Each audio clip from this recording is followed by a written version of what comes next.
Tonight, let yourself sink a little deeper into the calm. You don't have to hold anything together right now. The day is already behind you, fading like a shoreline in the distance. All that matters is this quiet moment, the rise and fall of your breath, and the soft feeling of being carried gently into the night. Nothing is urgent, nothing is loud. You can simply listen and drift with me through the quiet memories of civilizations that once breathed under the same sky you're lying beneath now. They rose, flourished, dreamed their dreams, and eventually fell into a silence as soft as the one filling your room right now. As you rest, imagine the edges of the darkness around you beginning to warm, glowing faintly, as though a hidden lantern were slowly guiding you forward. The glow doesn't push, it doesn't force, it just invites. A little warmth on your face, a soft shimmer on the floor in front of you. The kind of light that makes your shoulders drop and your eyelids grow just a little heavier. You follow it without effort, the way you might follow a memory unfolding gently at the back of your mind. You feel a subtle shift, like stepping between two deep breaths, and suddenly the world around you is softer, quieter. The glow forms a doorway made of mist and golden dusk. Its surface ripples gently, as if touched by a breeze older than any story we know. When you move closer, you sense distant winds crossing ruins, the cool breath of waves washing over ancient stones, the earthy scent of forests reclaiming forgotten palaces. Everything blends into one slow, calming moment, a moment that asks nothing of you except to be present. You lift a hand, not even touching the doorway, just hovering near it, and the mist parts as though it recognizes you. It opens with the tenderness of a memory welcoming itself back into your mind.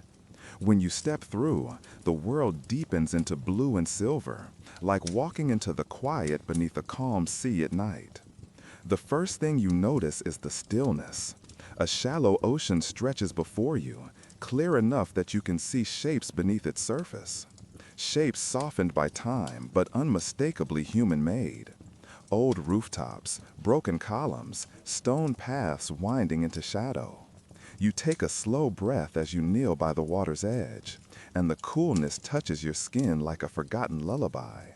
Through the glass-like surface, you watch fish drift through ancient doorways.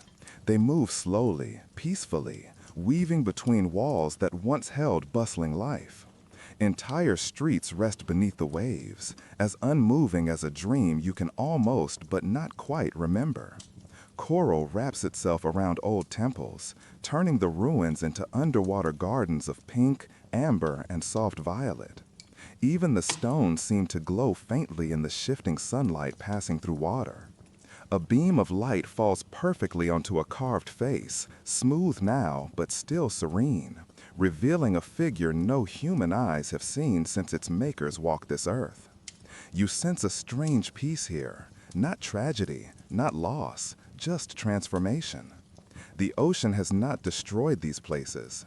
It has held them gently, letting time soften their edges and turn them into something new. Some of the structures align perfectly with ancient star paths. The ocean might have claimed them, but the sky still remembers, as though the builders left messages for the stars themselves, trusting that someone, someday, might feel their gentle echo. You let your mind sink deeper into this water dream, floating just above the ruins without touching anything. Seagrass sways in long, soft ribbons where market stalls once stood. Crabs move over old thresholds where families once greeted one another. A fallen statue rests at the center of a plaza, its features worn smooth, yet still carrying the calm dignity of those who once lived here. You drift a little lower in your imagination, just above the rooftops. The water glows around you. Near the sand, a mosaic of blue and gold tiles shines faintly, its pattern still alive beneath centuries of quiet. You imagine the footsteps that once crossed it, the voices, the ordinary lives, and you feel how everything once vivid eventually becomes gentle and still. The scene shifts softly, not abruptly, like a dream turning a new page. You're now floating above an open courtyard. Fish shimmer past you in small silver flashes. A doorway stands open, its frame partly covered in coral, as though nature is slowly writing its own story over the old one.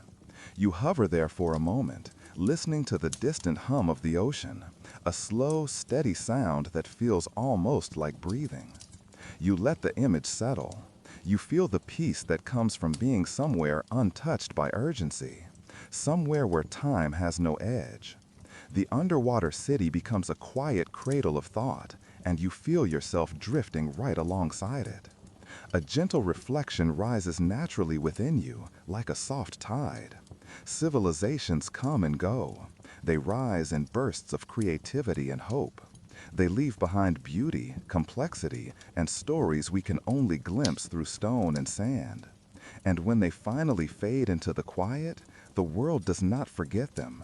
It folds them into itself tenderly, storing them in oceans, forests, deserts, like memories stored in the corners of a dreaming mind.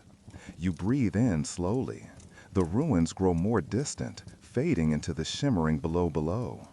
But their presence stays with you, not as images, but as feelings. A sense of calm, a sense of continuity, a reminder that time does not erase, it softens, it transforms. And somewhere beneath the waves, entire worlds are still sleeping, waiting to be remembered in moments of silence like this one. The night settles gently as we drift deeper into the quiet places of history, where entire worlds once breathed, loved, traded, worshipped, and dreamed, and now lie silent beneath warm waves. You can almost feel the softness of time smoothing their edges, as if the ocean itself became their final storyteller.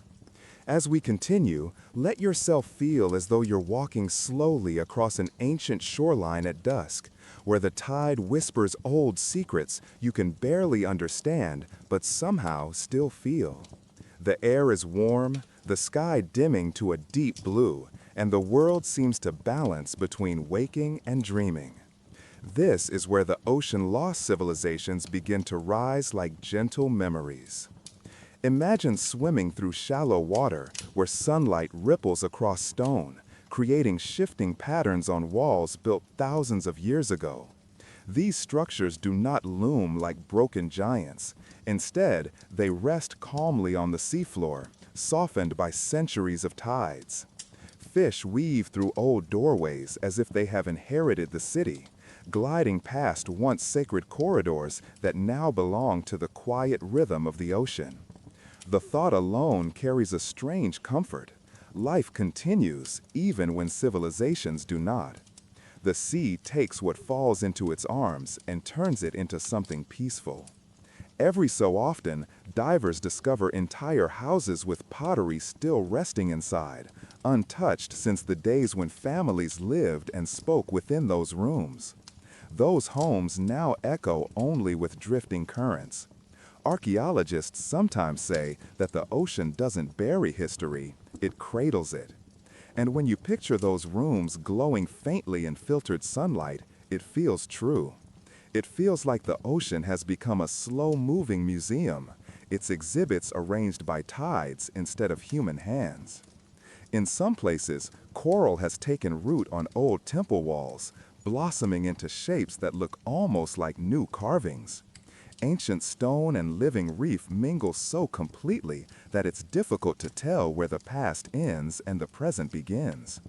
Coral branches reach outward like soft fingers wrapping around pillars, transforming ruins into underwater gardens.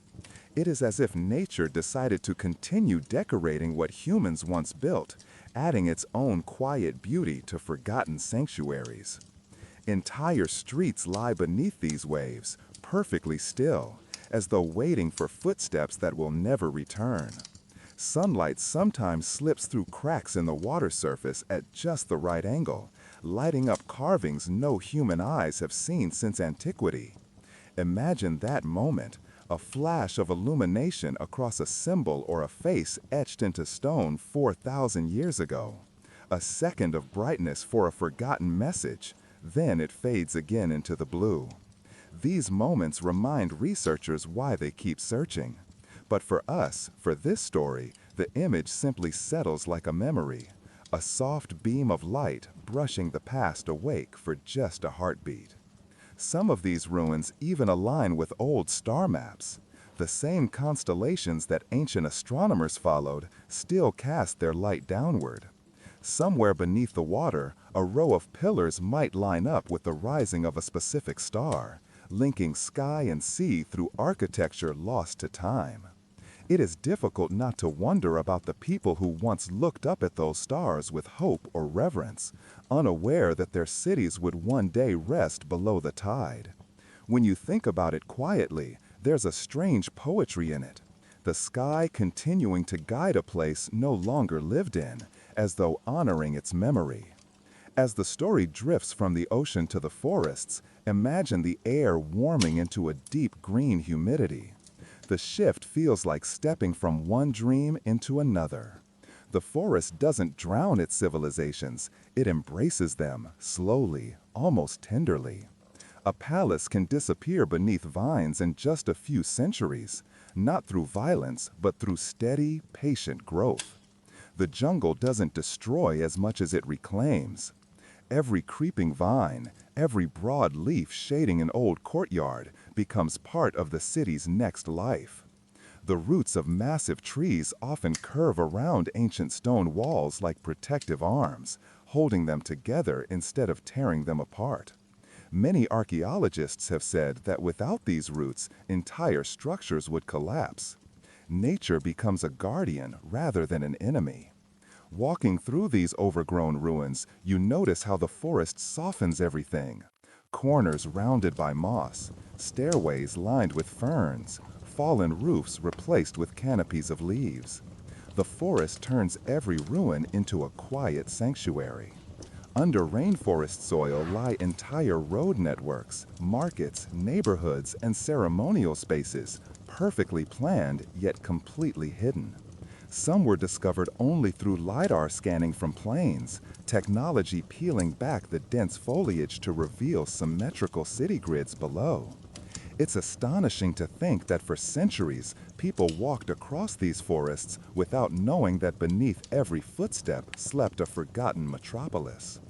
Where kings once discussed matters of state, birds now sing, filling ancient chambers with soft natural music. The echoes are different now, lighter, gentler.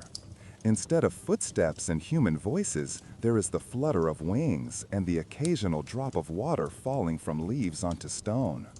It feels peaceful, like the forest has rewritten the rhythm of the city. Moss grows over doorways that once welcomed entire communities. It presses against carvings, softening their form, making them look dreamlike. If you run your hand along such a wall, just imagining it, you might feel the cool moisture, the softness of green light thriving over old architecture. The forest doesn't swipe history away, it blankets it, tucking it in like a sleeping child. Through each of these transitions, from ocean to forest, the theme remains the same. Civilizations do not truly vanish. They transform. They become landscapes, habitats, stories, mysteries. They become quiet. They become part of Earth's memory. And for those who listen gently, they still speak. The world is full of places where time pools softly. Places where you can almost hear a faint echo of human presence, mixed with the movements of nature. As you continue to drift with this story, you begin to realize that forgotten civilizations do not feel tragic. They feel serene. They rest in the deep, in the green, in the sand, like dreams preserved rather than erased. And so, we continue our gentle journey, letting these quiet worlds unfold at their own pace, each one a whisper from a time when the earth was young and humanity was still discovering the vastness of its imagination. When we step quietly from the forests that cradle old stone into the wide silence of the deserts, it feels as though the world suddenly opens and empties itself. The air becomes thinner, stiller. The sky stretches endlessly over dunes that shift like slow waves. Desert landscapes have a different way of holding the past. Instead of covering it with vines or water, they hide it under layers of sand so delicate that each grain seems to guard a story. The people who once lived here walked roads that now lie perfectly buried beneath smooth surfaces, untouched and unopened for thousands of years. When archaeologists lift even a small amount of sand from certain places, they sometimes find pottery lying exactly where it fell centuries ago. There is something gentle about the way the desert preserves these objects. The sand acts almost like a fine blanket, protecting them from wind, sunlight, and the passing of time. A broken bowl remains just as it was when someone dropped it, as if time decided not to disturb the moment. These fragments become windows into daily life, how people ate, how they stored food, what shapes they preferred. Each shard holds quiet meaning. Wind travels endlessly across these ancient landscapes, gliding across dunes and carrying fine grains into rippled patterns. As it passes, it can carve smooth, flowing shapes that sometimes resemble forgotten symbols. On certain mornings, when the sun rises at just the right angle, those curves look like writing made by the desert itself. These natural markings create an illusion of messages waiting to be interpreted, as if the dunes themselves are keeping unfinished conversations. Beneath the Sahara, far below the heat and emptiness, lie the ghost traces of river systems that once flowed with life. Entire towns settled along their banks, nurturing trade, agriculture, and culture. Over thousands of years, climate shifts dried these waters, and the people who depended on them moved or disappeared. All that remains now are outlines of homes, tools, and ancient hearths buried deep beneath the sands. These submerged histories offer glimpses into a time when the Sahara was green and fertile, filled with animals, farms, and lakes. It is almost impossible to imagine such greenery when looking at the present desert, yet the evidence sleeps quietly below, waiting for discovery. The nights in the desert are colder than many expect, and with that cold comes an eerie, ancient silence. It's a kind of stillness that feels unchanged since the earliest civilizations. Dunes hold sound differently. Footsteps vanish quickly, leaving no trace. In these moments, it becomes easy to sense how connected the desert is to memory. People once gathered around firelight, and their stories rose into the night air, carried by the wind. Now only the silence remains, but the feeling of presence still lingers, as though the desert remembers exactly where every settlement once stood. Some ancient cities were lost not because of time, but because the sands arrived too fast. Sudden storms could sweep through entire regions, covering villages in hours. Families scrambled to escape as dunes rose against their walls, but not all managed to flee. When these cities were rediscovered, houses were found standing almost perfectly preserved, with objects still placed on shelves. The quick burial acted like a protective seal, freezing scenes of daily life, the same way volcanic ash preserved Pompeii. These moments create powerful images: doorways half open, bowls half filled, tools waiting for hands that never returned. As the desert stories settle, our journey shifts toward another realm, one marked by quiet innovation and gentle order, the world of the Indus Valley. Their way of life was not loud or extravagant. They left no massive statues, no towering monuments demanding attention. Instead, they built cities with soft symmetry and peaceful precision. Streets aligned in neat grids, homes shared uniform designs, and drainage systems ran beneath the ground with a level of engineering that surprises modern researchers. Everything suggests a society that valued harmony and calm rather than spectacle. Freshwater wells still stand in perfect alignment with each other, maintaining a geometric order that has lasted more than 4,000 years. These wells once supported thousands of people who lived stable, tidy lives with advanced urban planning. When you picture them, it's easy to imagine families drawing water, children playing nearby, merchants setting up in grid-patterned marketplaces.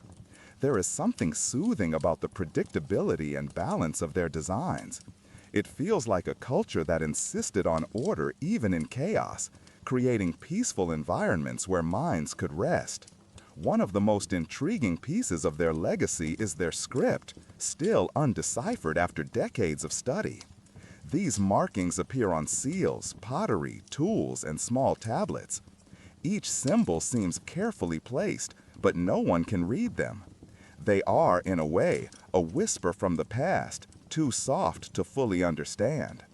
The mystery adds a dreamlike quality to this civilization. Their voice reaches us only as fragments, leaving space for wonder rather than certainty. The silence of their script becomes part of their identity. The Indus cities lacked giant temples or extravagant palaces. Instead, they focused on building harmonious towns and shared spaces. This choice reveals something about their worldview, a preference for community over individual rulers, for functionality over showpiece structures. Even their largest buildings served practical purposes, like storage or public baths. This simplicity gives their ruins a strange calmness. Walking through them, you wouldn't feel the overwhelming presence of kings or gods, but rather the quiet hum of everyday life. Their drainage systems still impress engineers today. Underground channels carried wastewater away from homes, demonstrating an understanding of cleanliness and public health that feels surprisingly modern. These systems reflect a society that cared about comfort, stability, and collective well-being. When seen in the context of other ancient civilizations, the Indus Valley stands out not for grand monuments, but for thoughtful living. Throughout these lost landscapes, ocean, forest, desert, valley, there is a sense of stillness, a gentle reminder that civilizations do not vanish loudly. They dissolve into the world gradually, becoming part of the land until they rest quietly in nature's care. Each place tells a story, not only through what remains, but through what no longer stands. These absences hold meaning too. They encourage imagination, inviting us to fill the spaces with reflections on human creativity, fragility, and persistence. As we move deeper into this journey, the world of forgotten civilizations continues to open softly, each layer offering a different texture of time. When you listen closely, you can feel the stories becoming more than facts. They become sensations, cold water around stone, warm sand slipping through fingers, leaves brushing against ancient walls. The past becomes a landscape we drift through gently, one where every detail feels like part of a dream that the earth has chosen to keep. Moving from the quiet harmony of the Indus Valley into the next stretch of our journey, the world begins to feel older, stranger, and more myth-like. Some civilizations carry a faint glow in the historical record, not because of huge monuments or loud conquests, but because they left behind symbols and structures that feel more like riddles than ruins. When the wind brushes across these ancient places, it's easy to imagine echoes of ceremonies, markets, or soft voices rising and fading like a distant memory. One such site lies in modern-day Turkey, though its origins stretch into a time so ancient that it almost sits outside of human history altogether. Göbekli Tepe emerges not as a city, but as a gathering place, a circle of towering stone pillars carved with animals, abstract shapes, and mysterious symbols. These pillars rise from the earth like fragments of a dream that was never fully remembered. The stones stand in rings, each one carved with astonishing detail, far older than pottery, writing, or agriculture in most parts of the world. They were raised by early people who had yet to build villages, but were already capable of shaping stones weighing several tons. What makes this place feel unreal is not just its age, it predates the pyramids by more than twice the time, but the intention behind its design.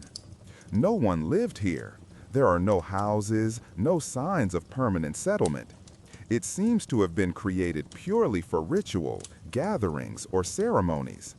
Imagine people traveling from great distances, carrying offerings or stories, moving together beneath massive carvings of foxes, snakes, birds, and abstract symbols that may have held deep spiritual meaning.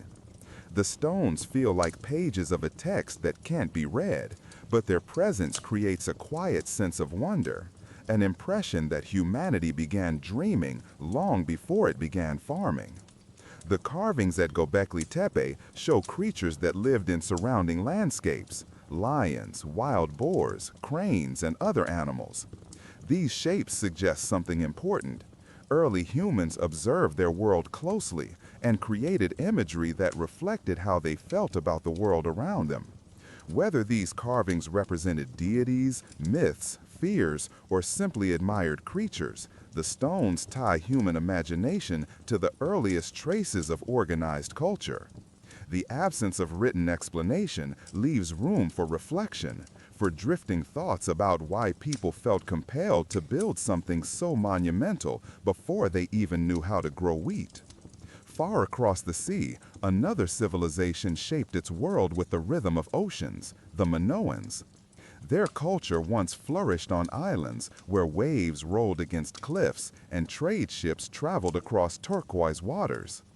Unlike many ancient cultures known for war, the Minoans left behind frescoes filled with peaceful scenes: dolphins swimming through bright blue backgrounds, young people leaping over bulls in ceremonial rituals, and dancers moving in graceful lines. Their art is full of movement, color, and life. It suggests a people who valued beauty, nature, and a kind of gentle celebration of daily existence. Palaces in Minoan culture were not strict, fortress-like structures, but flowing architectures with open courtyards, columns shaped like inverted trees, and storage rooms filled with intricately decorated jars. Light wells allowed sun to reach deep rooms, and advanced plumbing systems carried water across floors and walls. Walking through these spaces now, even in ruins, gives a sense of openness and calm. The palaces feel less like fortresses and more like homes designed for comfort, color, and ceremony. On walls, dolphins swim joyfully across plaster surfaces, one of the earliest known examples of marine art. And these paintings have survived for thousands of years, protected by volcanic ash that covered part of the island. The Minoans seem to embrace both the ocean's beauty and its unpredictability. Their ships moved along trade routes, linking them with Egypt and the Near East. Their frescoes even show people gathering saffron, dancing, and engaging in athletic rituals that appear more like festivals than military training. Their writing system, known as Linear A, remains undeciphered, much like the script of the Indus Valley. Two entirely different civilizations in distant parts of the world created languages that still whisper without fully revealing their meaning. The symbols of Linear A could hold stories, myths, laws, or simple accounts of trade. But without a translation, the script becomes another soft mystery, a reminder of how much human history remains untold. In another region, deeper into the African desert, lies Nabta Playa, a place that seems quiet at first, just a wide basin where water once pooled thousands of years ago. But beneath the sands are stone structures arranged in patterns that mirror certain star positions. Some stones form a circle aligned with the summer solstice sunrise. Others create lines pointing toward stars that were prominent in the sky during ancient times. These alignments reveal a culture that not only watched the heavens, but understood celestial cycles with surprising accuracy.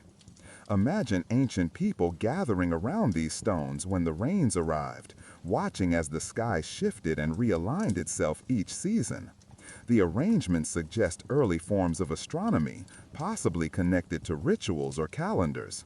Long before pyramids or observatories, before cities or metal tools, people here were already studying the sky with careful attention.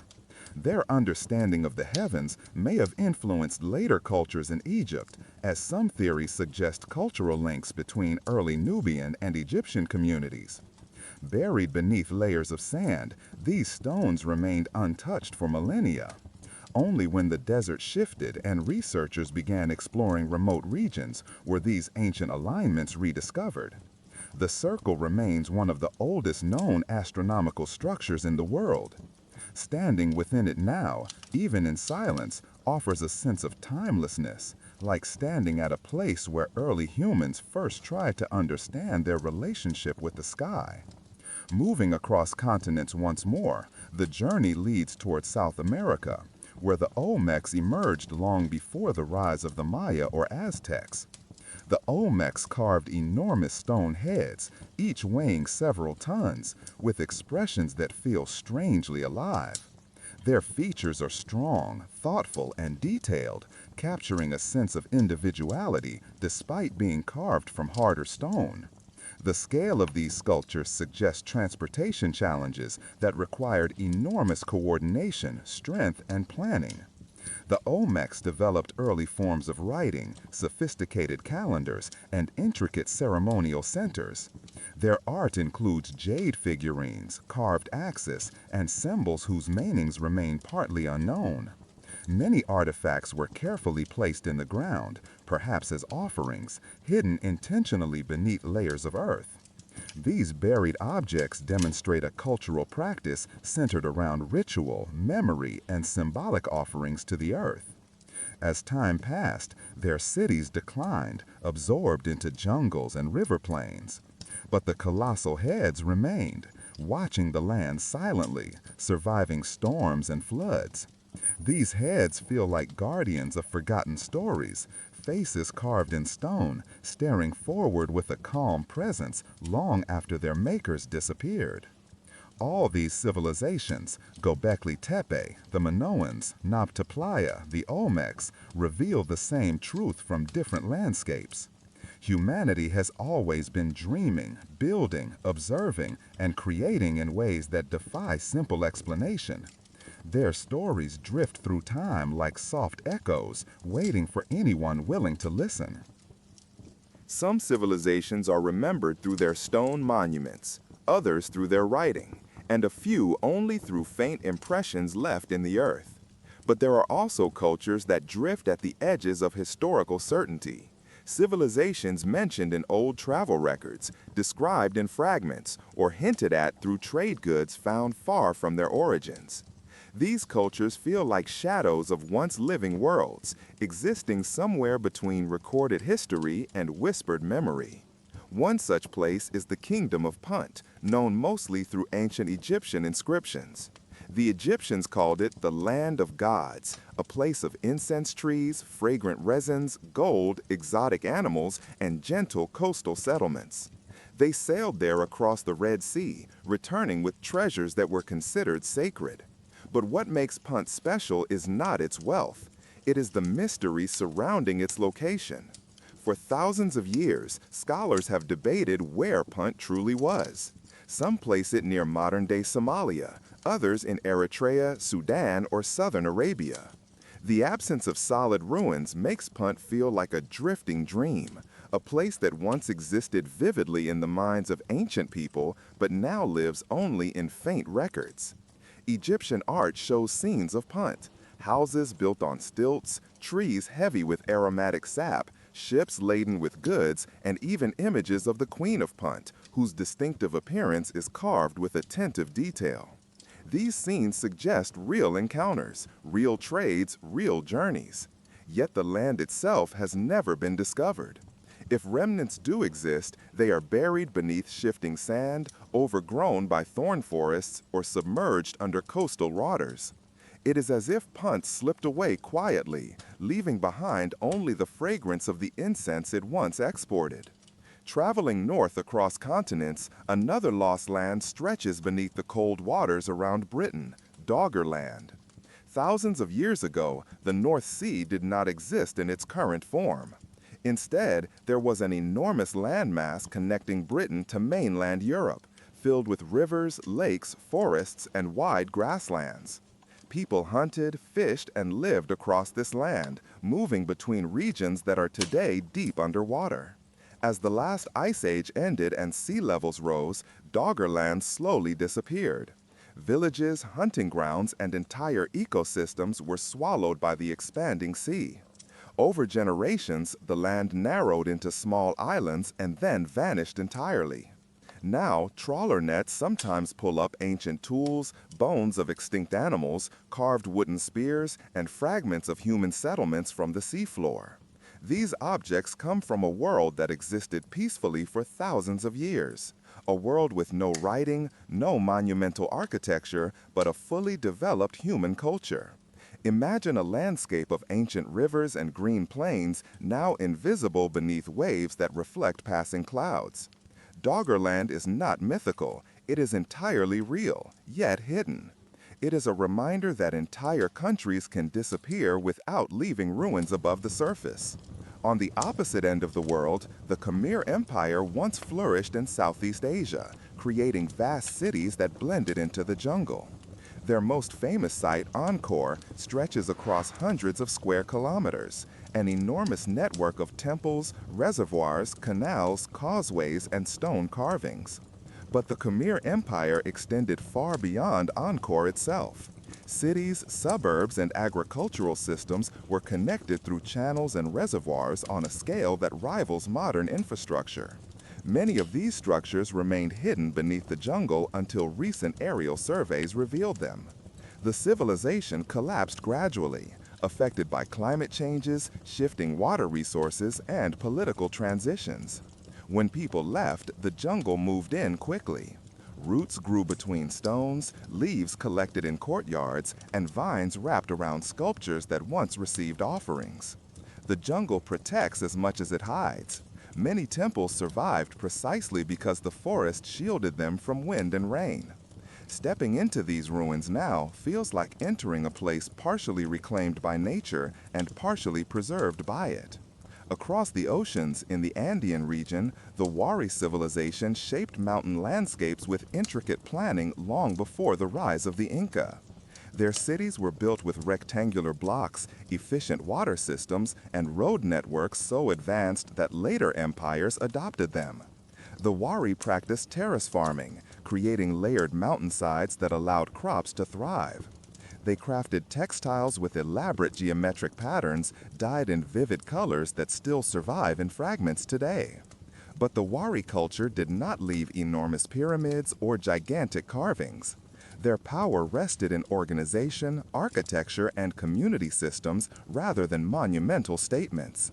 Many Wari settlements now lie beneath layers of earth, covered by grasslands or hidden under later construction. Excavations reveal courtyards, storage buildings, and ceremonial structures that hint at a society that valued order, planning, and harmony with the land. The Wari world did not vanish suddenly. It faded gently into the cultures that followed, leaving behind soft traces rather than dramatic ruins. Further north, the Hohokam people of the American Southwest created vast canal systems that turned arid desert into fertile farmland. These canals, some stretching for miles, were engineered with careful gradients to ensure steady water flow. They built villages and ceremonial platforms, crafting pottery with geometric red and buff designs. Their ball courts and plazas show a culture engaged in communal gatherings and rituals. When climate patterns shifted and water became unpredictable, many settlements were gradually abandoned. The structures eroded into the desert and sand covered what remained. But even now, the foundations of canals and villages can still be traced beneath the soil. The Hohokam legacy lives in these silent outlines, faint but enduring reminders of communities that worked with the land rather than against it. Across the Pacific, the Lapita culture spread across thousands of miles of ocean, settling islands from Papua New Guinea to Tonga and Samoa. They were expert navigators, moving through open waters guided by stars, currents, and deep knowledge of ocean patterns.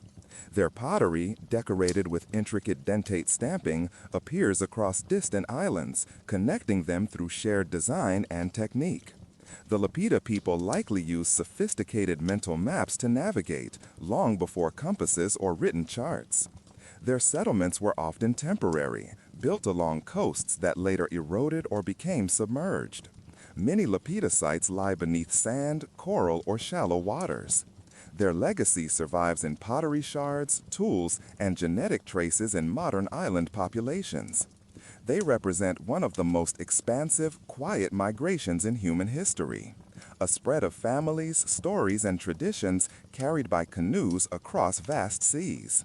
All these cultures, Punt, Doggerland, the Khmer, the Wari, the Hohokam, and the Lapita, show how civilizations can rise, flourish, and fade in ways that differ from the familiar narratives of wars and empires.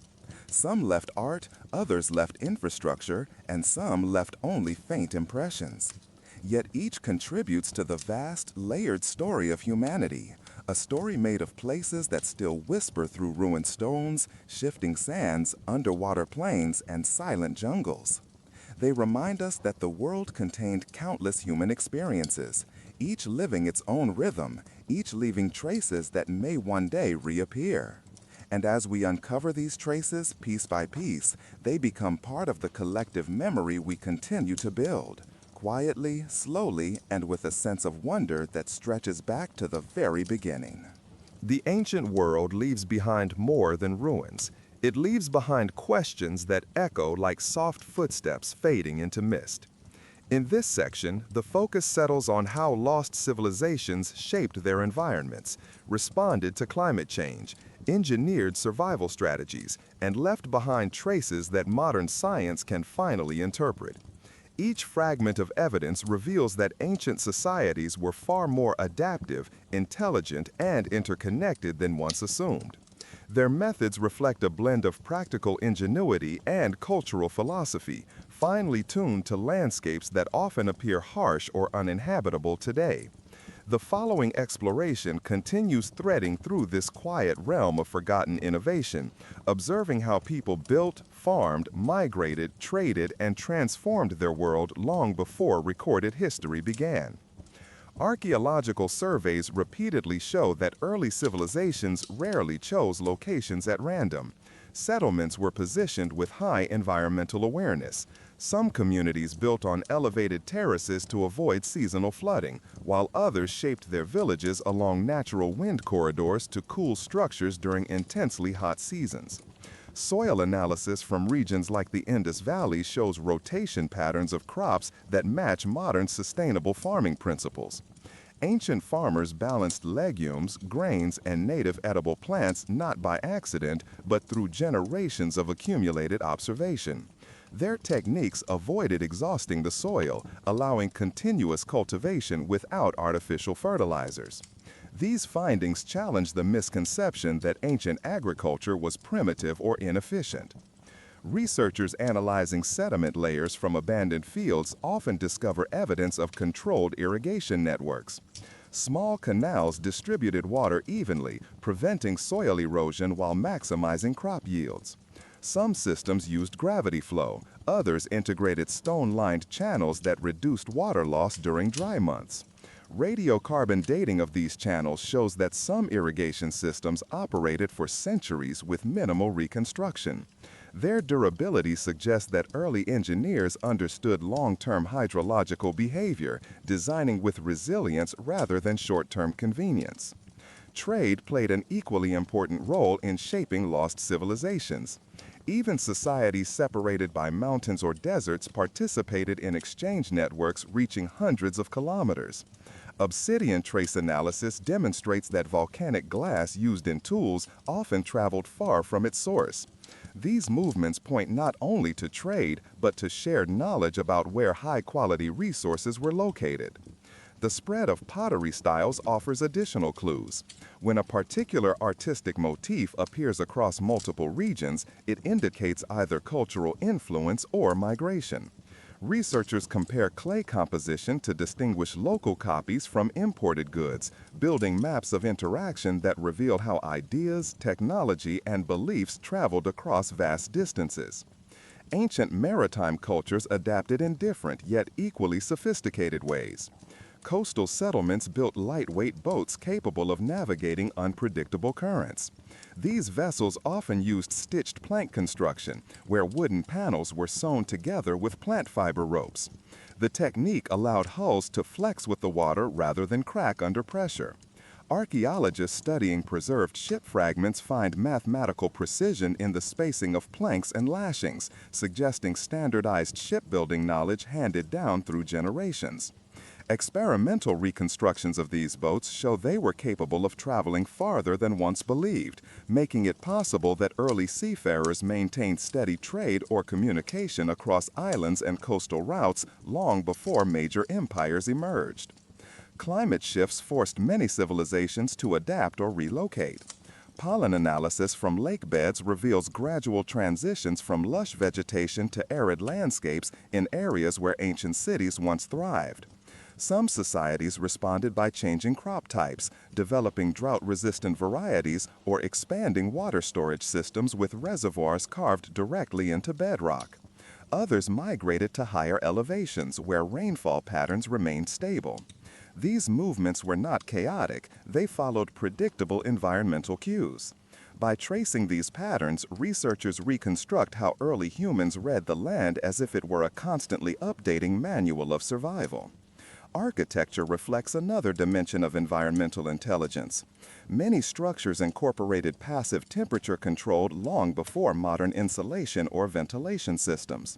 Thick walls made from packed earth retained cool nighttime air, regulating indoor temperatures throughout the day. Some buildings used aligned doorways to channel breezes, while others employed multi-layered roofs that allowed hot air to escape. Sunlight positioning played a crucial role as well. Buildings often faced specific directions to maximize winter sunlight or minimize summer heat, depending on climate. These techniques demonstrate an intuitive understanding of physics shaped by lived experience. In regions prone to earthquakes, ancient architects developed construction methods that distributed stress across flexible joints. Wooden beams inserted between stone blocks allowed structures to sway during tremors instead of collapsing. These features appear in ruins across multiple continents, suggesting independent invention by communities exposed to similar natural threats. The recurrence of these ideas shows how necessity guided innovation, with practical solutions emerging wherever survival demanded creativity. Social structure also influenced resilience. Some civilizations relied on distributed leadership rather than centralized authority. Villages operated through cooperative labor systems where tasks like irrigation maintenance or food storage were shared responsibilities. This approach minimized the risk of collapse when a single leader or class weakened. It provided stability by embedding knowledge and accountability across the community. Anthropological studies of surviving oral traditions indicate that decision-making often occurred in council meetings, where elders, farmers, craftsmen, and spiritual leaders contributed perspectives shaped by their experiences. These collective models of governments contrast with the hierarchical empires that often dominate historical narratives. Spiritual beliefs also played a subtle but powerful role in environmental management. Many societies viewed landscapes as living systems rather than exploitable resources. Rituals connected agricultural cycles to celestial patterns. Ceremonies honoring rivers or mountains reinforced cultural norms that discouraged overuse or pollution. While these practices were symbolic, they often produced tangible ecological benefits by guiding behavior. The blending of belief and sustainability shows that ancient societies did not separate practical knowledge from spiritual meaning. Instead, they treated the environment as a partner requiring balance and respect. When civilizations eventually declined, their decline rarely occurred for a single reason. Instead, multiple factors interacted: climate shifts, resource depletion, social conflict, disease, or migration. Scientists piece these elements together using layers of physical evidence: mineral residues on pottery, erosion marks on abandoned terraces, isotopes in ancient bones that reveal diet changes, or carbon signatures that indicate periods of intense burning or prolonged drought. Each layer adds a detail to the portrait of a society navigating simultaneous pressures. Despite collapse, these civilizations left behind durable legacies. Their engineering principles influence modern sustainability research. Their agricultural strategies inspire ecological restoration projects. Their migrations shaped genetic patterns still present today. Their symbolic art forms carry echoes of their worldview. Even in silence, their innovations survive, encoded in soil, stone, water, and the stories that science slowly reconstructs. The study of these forgotten societies reminds modern researchers that progress is not a straight line. Knowledge accumulates, disperses, and sometimes vanishes, waiting to be rediscovered. The evidence provides not only historical insight, but also guidance for the future. The adaptive strategies of ancient communities offer lessons for a world facing its own environmental challenges. Their quiet ingenuity continues to resonate, offering a gentle reminder that human creativity persists across time. Ancient civilizations often expressed their understanding of the world through symbols carved into stone, painted onto pottery, or woven into textiles. These symbols are not merely decorative, they function like coded messages transmitting knowledge, beliefs, fears, and observations. When archaeologists decode these patterns, they gain access to the intellectual world of societies that have been silent for thousands of years. Some symbols represent celestial bodies, while others refer to agricultural cycles or spiritual narratives.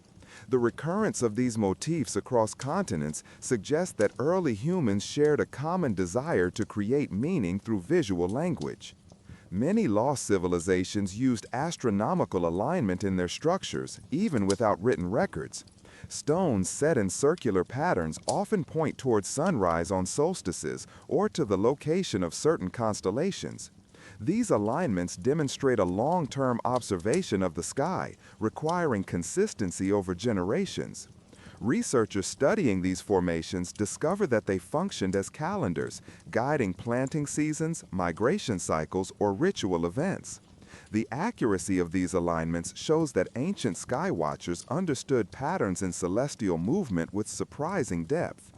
In some areas, rock carvings show spirals, intersecting lines, and animal figures.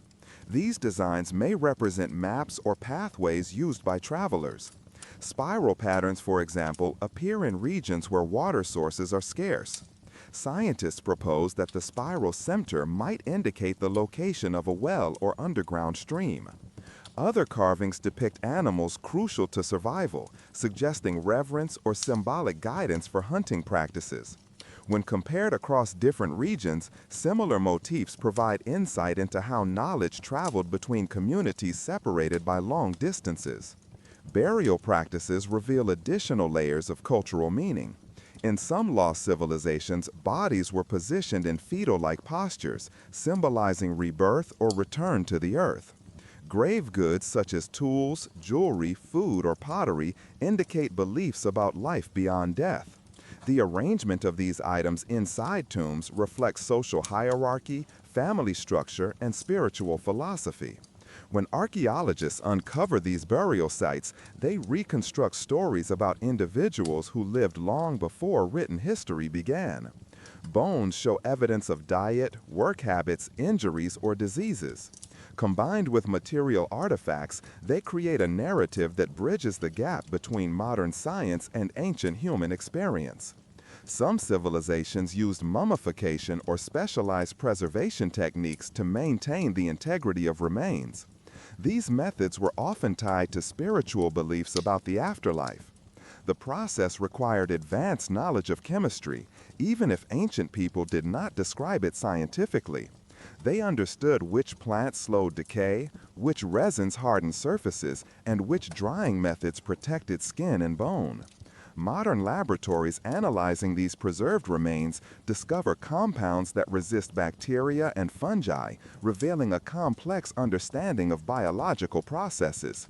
Mythology formed another essential component of lost cultures. Stories about creation, natural phenomenon, and divine beings were passed orally from generation to generation.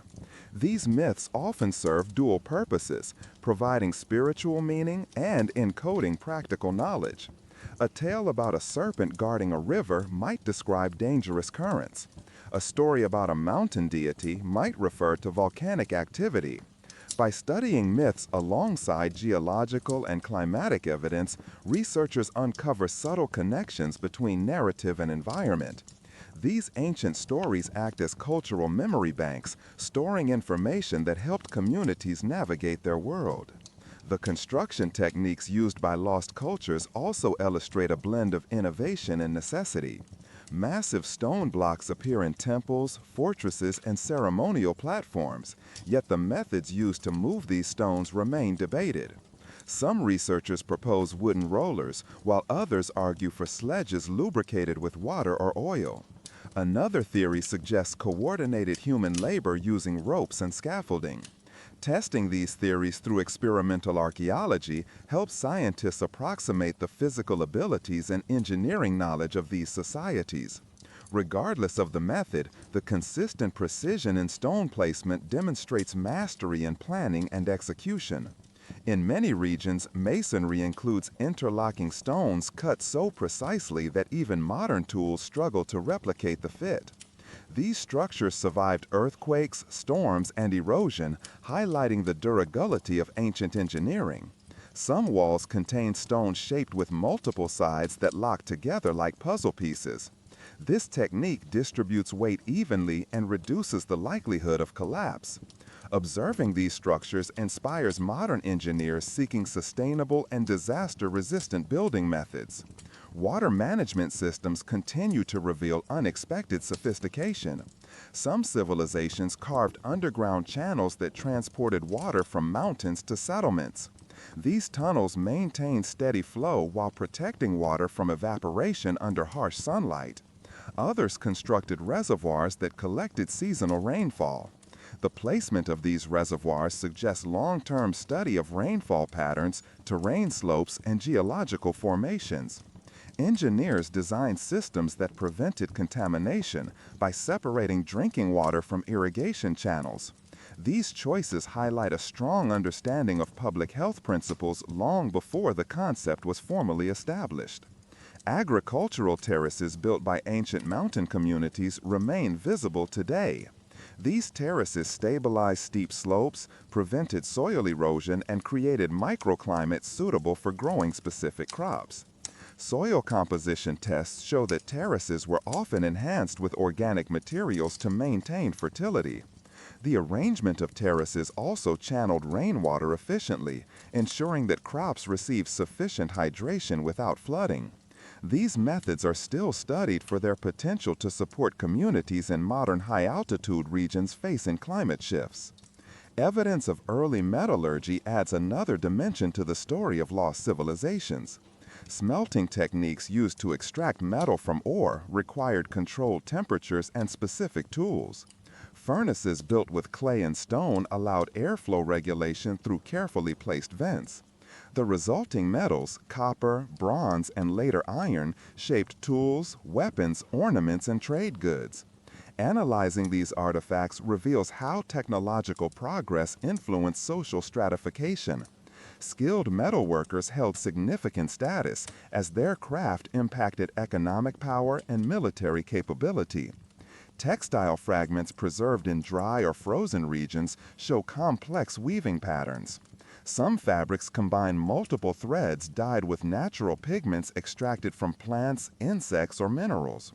The patterns woven into textiles sometimes reflect clan identity, spiritual symbols, or social status. The durability of these fabrics demonstrates advanced spinning and weaving techniques, suggesting that ancient societies placed strong emphasis on craftsmanship.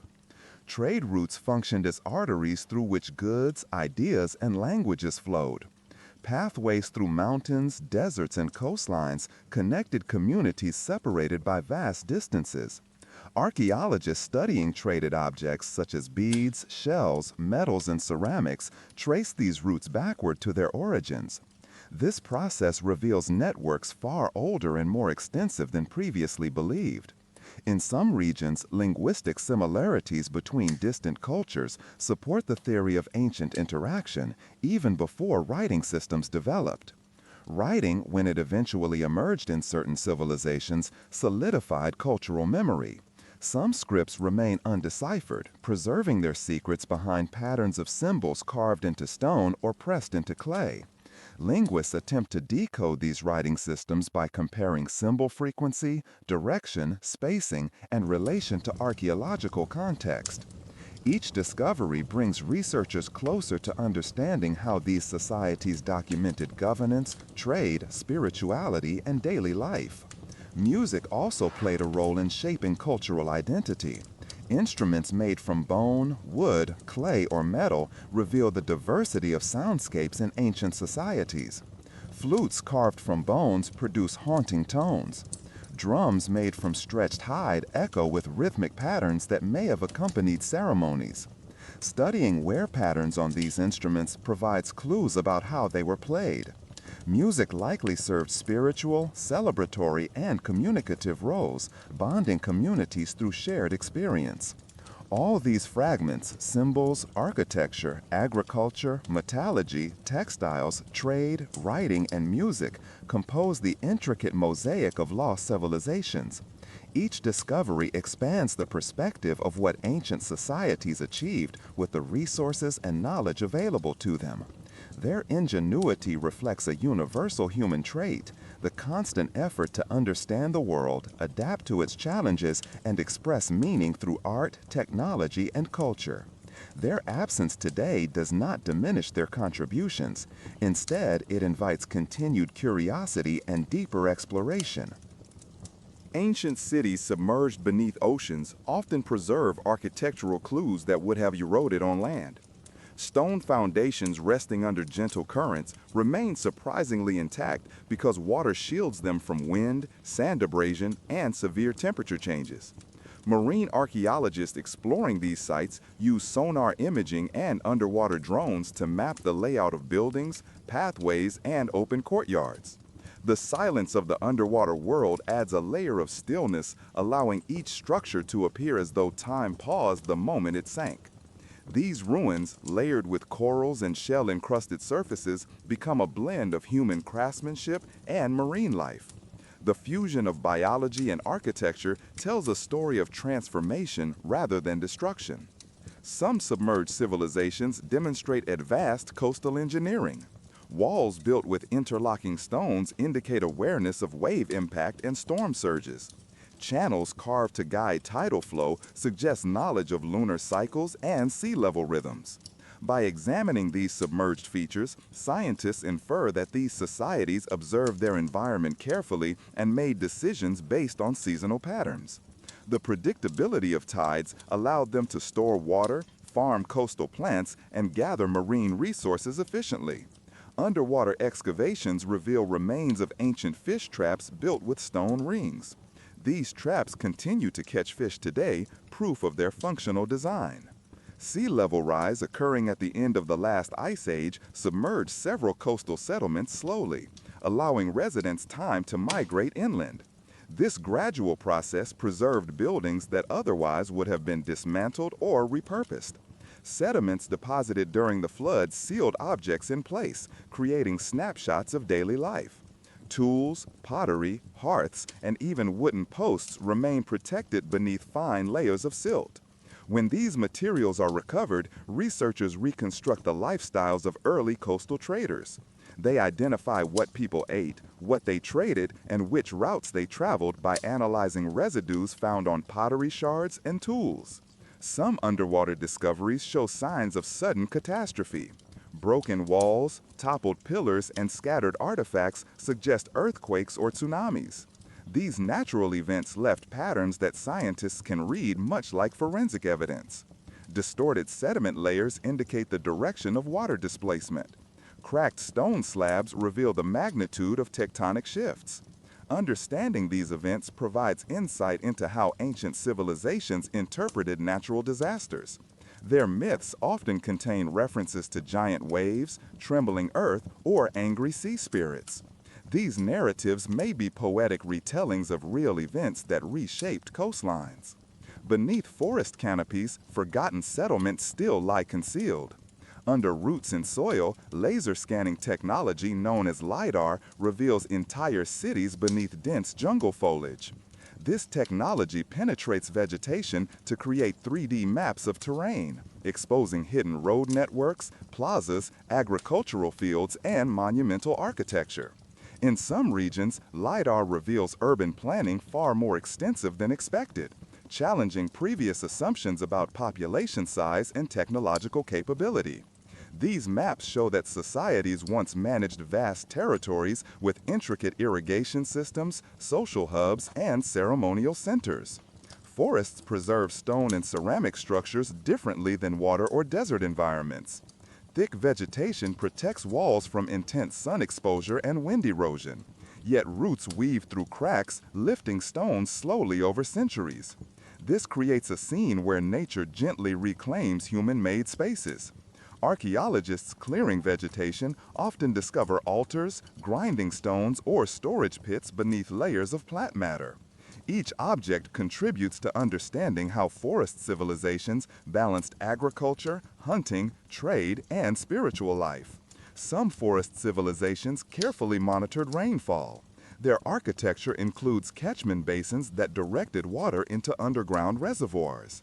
Engineers shaped slopes to channel runoff, ensuring that villages stocked enough water through dry seasons. Remains of these water systems reflect long-term environmental adaptation. Botanical samples extracted from soil layers show which plants people cultivated. These findings indicate specialized knowledge of crops suited for humid conditions. Many used raised fields to prevent flooding while maintaining soil nutrients. Forest civilizations often incorporated the surrounding environment into their cultural identity. Myths describe trees as ancestral spirits or guardians. Carvings on temple walls depict vines, flowers, and animals that represent cycles of birth, growth, decay, and renewal. The environment was not simply a backdrop, it was integrated into spiritual and social life. These societies understood that forests regenerate slowly, so they used selective farming techniques rather than clearing large areas. Evidence of crop rotation and tree cultivation suggests sustainable practices that maintained ecological balance for centuries. Desert-buried kingdoms offer a different form of preservation. Dry sand acts as a natural archive. It prevents moisture from damaging organic materials like textiles, wood, and even food remnants. Some desert tombs reveal baskets containing seeds that still show identifiable species. Analyzing these seeds allow researchers to determine which plants were domesticated and which wild species were gathered. Layers of sand also record climate fluctuations. Sudden increases in sand deposition indicate periods of stronger winds or prolonged droughts. These environmental changes shaped migration patterns and settlement choices. Desert cities often built structures oriented to minimize heat exposure. Narrow streets provided shade throughout the day. Thick walls constructed from mud brick regulated indoor temperature by absorbing heat slowly and releasing at night. Archaeologists studying these cities find evidence of airflow channels that function like natural air conditioning. These features reveal an understanding of thermal dynamics achieved through observation and trial. People adapted to desert conditions not by fighting the environment, but by harmonizing with it. Some desert civilizations left petroglyphs etched into stone surfaces.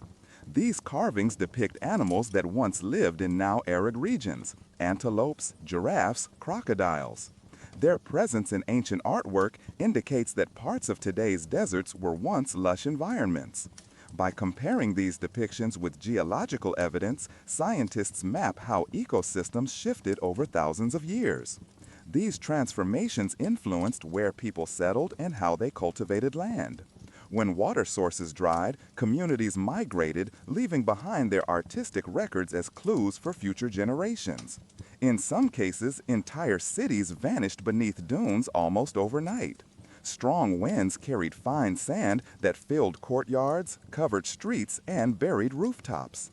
This sudden burial protected artifacts from looting and damage. Excavations reveal homes left with pottery on shelves, tools on floors, and food in storage containers.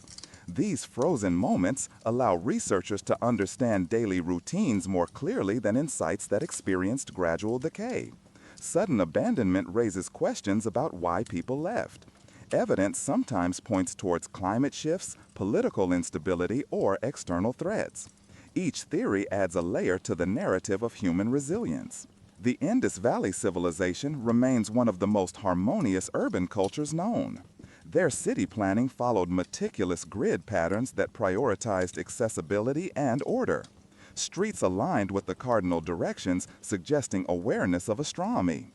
Drainage systems beneath the streets transported wastewater away from residential areas. These systems were engineered with slopes that maintained flow without pumps, relying entirely on gravity. Their uniformity across multiple cities indicates centralized standards or shared knowledge among communities. Indus artisans produced seals carved with animals and abstract motifs. These seals functioned as markers of identity, possibly representing family lineage, trade groups, or administrative roles. The script carved above these symbols remains undeciphered, yet its repetition suggests structured communication. Clay tablets bearing these impressions allow researchers to track economic activity. They identify trade links between the Indus Valley and regions as far as Mesopotamia. Goods such as beads, cotton textiles, and metal tools traveled across long distances, demonstrating extensive commerce. Indus society appears egalitarian compared to other ancient civilizations.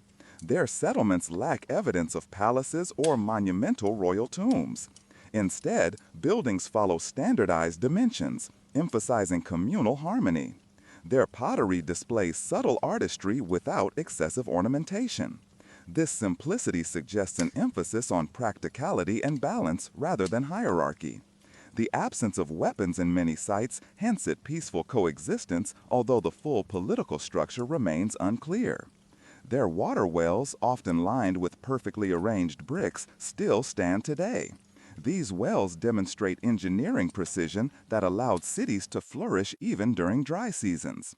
By studying mineral deposits inside the wells, scientists determine which periods experienced drought or rainfall surplus. These climate patterns reveal how societies adjusted their farming practices. The consistency of their architecture and infrastructure suggests long-term stability maintained through cooperation and knowledge sharing. The loss of these civilizations does not erase their achievements. Instead, their remains serve as reminders of human adaptability. Whether submerged under oceans, hidden beneath forests, or buried in desert sands, their traces continue to inspire curiosity. Each discovery brings modern researchers a step closer to understanding how past societies navigated challenges, expressed creativity, and built worlds that, though forgotten, shaped the foundations of human history. The Minoan civilization left behind architecture shaped by an understanding of movement, space, and natural light. Their palaces were constructed with open courtyards that invited breezes into the heart of the buildings, regulating airflow without mechanical systems. Walls were painted with pigments derived from minerals and plants, preserving scenes of marine life, athletic rituals, and moments of daily activity. These paintings provide insight into their cultural values, showing a society that celebrated beauty, balance, and joyful expression rather than warfare. Many frescoes depict dolphins swimming close to shore, blue waves curling gently at the edges, and fish in rhythmic patterns. These images imply a strong connection to the sea, a source of food, trade, and cultural identity. The palace complexes were built with multiple levels connected by staircases, designed with surprising precision. Stone steps fit seamlessly into the architecture, demonstrating advanced knowledge of structural weight distribution. Some staircases descend into partially enclosed rooms that were likely used for gatherings, ceremonies, or storage. The layout of these structures reveals a sophisticated approach to urban planning that prioritized communal spaces and accessibility. Even in the largest palaces, rooms tend to be modest in size, indicating that grand displays of power were not central to their culture. Archaeological findings suggest that the Minoans developed early plumbing and drainage systems. Stone channels carried water throughout palace complexes, supplying washrooms and bathing areas. The presence of toilets with flushing mechanisms reveals a concern for sanitation uncommon in many ancient societies. These systems were maintained carefully, as evidenced by their durability. When researchers uncovered them, the pathways of water channels remained intact, allowing modern teams to trace the flow patterns with ease. Such attention to hygienic engineering indicates a society invested in cleanliness, comfort, and well-organized civic life. Minoan artisans crafted delicate pottery adorned with motifs inspired by nature. Spirals, vines, flowers, and marine creatures decorate these vessels in flowing patterns that mimic the movement of waves or wind. The elegance of these designs suggests an appreciation for harmony and fluidity. Pottery shards discovered in storage rooms show that vessels were produced in standardized shapes and sizes, possibly to regulate trade quantities. This consistency points toward efficient production systems and shared artistic techniques passed down through generations. The disappearance of the Minoan civilization remains a point of debate. Geological evidence suggests a major volcanic eruption from the island of Thera affected their trade routes, agriculture, and economy. Ash layers deposited across the region indicate that crops failed for multiple seasons. Additionally, two tsunamis generated by the eruption likely struck coastal settlements, causing widespread damage. Over time, the combined effects of environmental stress and external pressures may have contributed to the civilization's gradual decline. Yet the cultural legacy persisted through art, architectural styles, and stories that influenced surrounding regions. Further east, on the African savanna, the ancient site of Nabta Playa reveals a different form of scientific knowledge. Stone circles arranged with astronomical precision mark solstices and seasonal changes. These alignments indicate a deep familiarity with celestial cycles, possibly used to guide migration and grazing patterns. The pastoral communities who built these structures likely understood how the positions of stars correlated with rain patterns and resource availability. This information would have been essential for survival in an environment where seasons shaped every aspect of daily life. Archaeologists studying Nabta Playa discovered ceremonial structures beneath layers of sand. These include hearths, pottery fragments, and animal remains that suggest ritual gatherings. The placement of cattle bones indicates symbolic offerings, possibly related to ancestral beliefs or fertility rites. These rituals may have been tied to astronomical events, integrating cosmology with community practices. The social organization required to construct stone alignments implies leadership roles and shared knowledge among families or clans. The surrounding region once held seasonal lakes that attracted wildlife.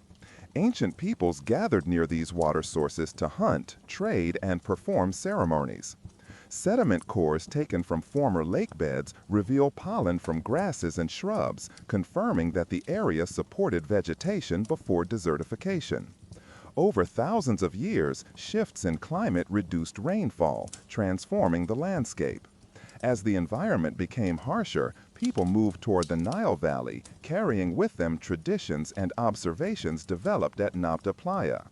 These migrations contributed to cultural exchanges that influenced early Nile civilizations. The Olmec civilization, located in ancient Mesoamerica, left enigmatic artifacts that continue to intrigue researchers.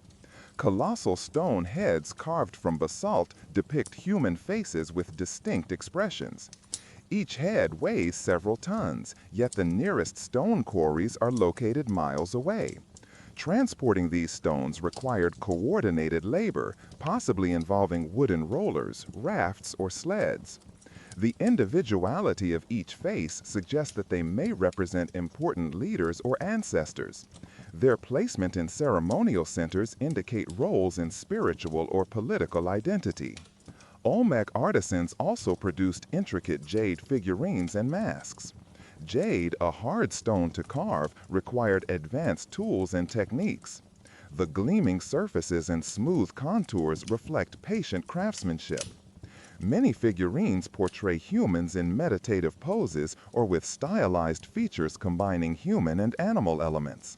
These hybrid figures may symbolize spiritual transformation or guardianship. The presence of jade objects in burial sites suggests beliefs in afterlife journeys or protective spirits.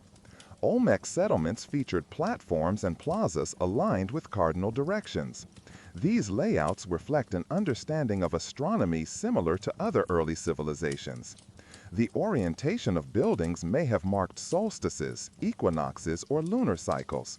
Such alignment indicates that celestial observations influenced agricultural planning or ceremonial events.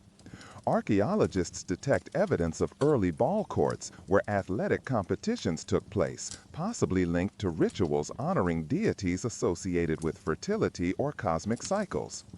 The environment shaped the Olmec way of life. Rivers provided fertile soil for crop cultivation and served as transportation routes.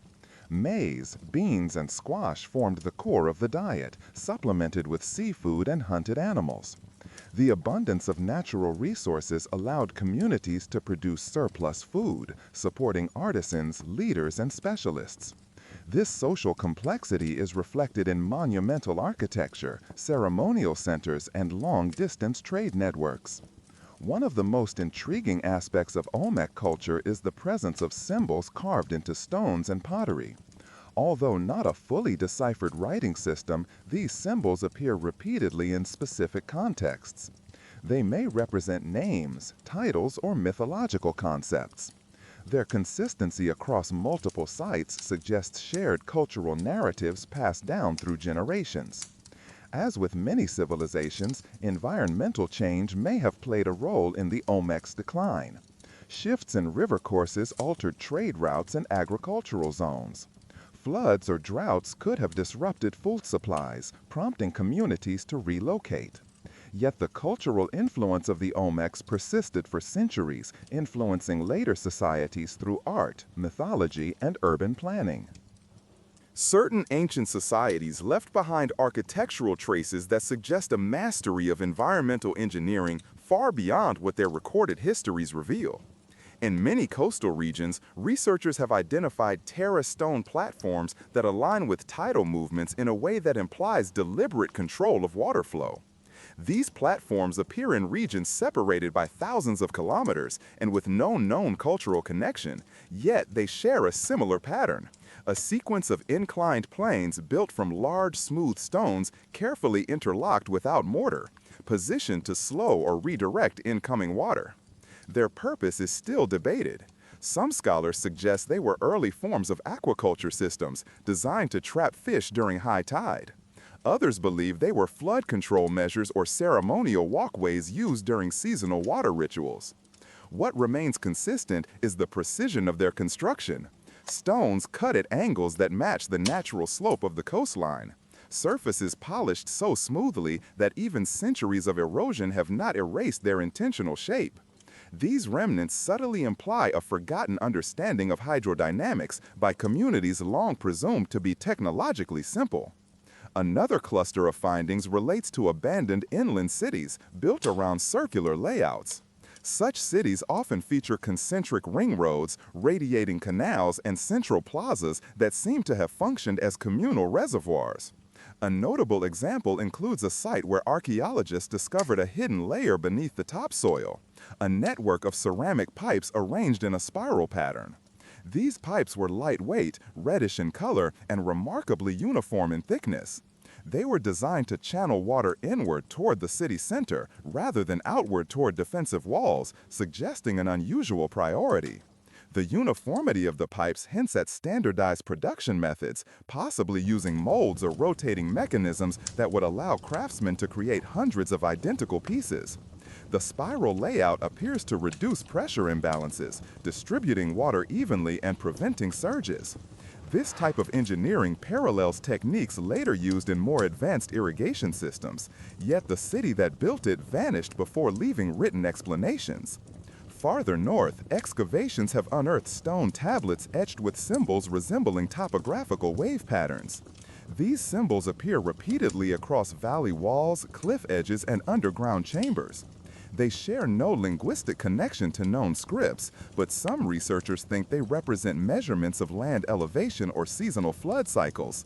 When the patterns are overlaid with modern topographic maps, the alignment is surprisingly accurate in certain regions.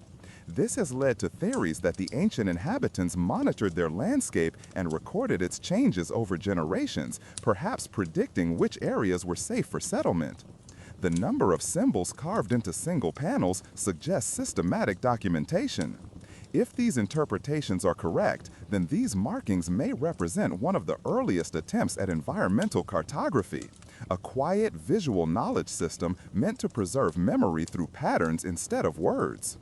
In mountainous regions, large stone chambers have been discovered with ceilings covered in dots arranged in spiraling arcs. When researchers plotted the positions of these dots, they noticed intriguing similarities to star clusters visible in those latitudes thousands of years ago. However, the spirals do not match the night sky exactly. They seem distorted, as though deliberately stretched or compressed. One theory suggests these chambers served as mnemonic tools, allowing early astronomers or spiritual leaders to teach celestial cycles, using exaggeration to emphasize seasonal shifts. Standing inside one of these chambers, the acoustics amplify even soft sounds. A whisper bounces off the walls and returns as a gentle echo, creating a hushed, contemplative environment. This suggests that the chambers were not just classrooms, but also ritual spaces where observation and reflection merged into a single experience.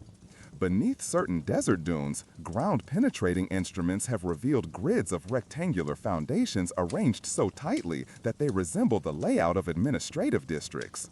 The spacing is consistent. Each rectangle measures almost the same length and width, and each appears connected to the next by narrow pathways. If these foundations represent residential buildings, they indicate dense populations. If they were storage facilities, they imply large-scale organization and food management strategies not previously associated with these regions. Some foundations contain remnants of clay bins that still hold desiccated seeds. The seeds belong to varieties that no longer exist today, suggesting they may have been selectively bred for properties suited to arid climates. The bins were built using alternating layers of sand and crushed shells, a combination that naturally resists pests. It seems these forgotten people developed methods of preserving grain for long periods, enabling them to survive cycles of drought. In forested environments now reclaimed by thick vegetation, researchers have discovered remnants of elevated walkways constructed from interlocking wooden beams. These walkways span marshes and wetlands, indicating that the inhabitants prioritized mobility even in unstable terrain. Carbon dating places some walkways older than many well-known civilizations. What makes them unusual is the interlocking joint system, beams shaped to fit one another so precisely that nails were unnecessary. Modern craftspeople who attempted to replicate these joints found them difficult to carve without advanced metal tools. This has sparked debate about the level of technology these forest communities possess. The walkways may have served not only as transportation routes, but also protective structures that shielded people from predators or preserved dry paths during rainy seasons. Another intriguing discovery concerns deep earth chambers filled with spherical stones of varying sizes. The stones are polished smooth and arranged in clusters, as though intentionally groped. Their purpose is unknown. Some theories propose they were used in sound-based rituals, as striking the stones produce resonant tones. Others suggest they functioned as early seismic detectors, their arrangement amplifying tremors or indicating ground shifts. A few researchers believe the stones may have been calibration tools for measuring weight or density, especially since several chambers contain basalt devices shaped like scales. Without written records, these ideas remain speculative, yet the existence of such carefully crafted spheres hints at an interest in precision in measurement.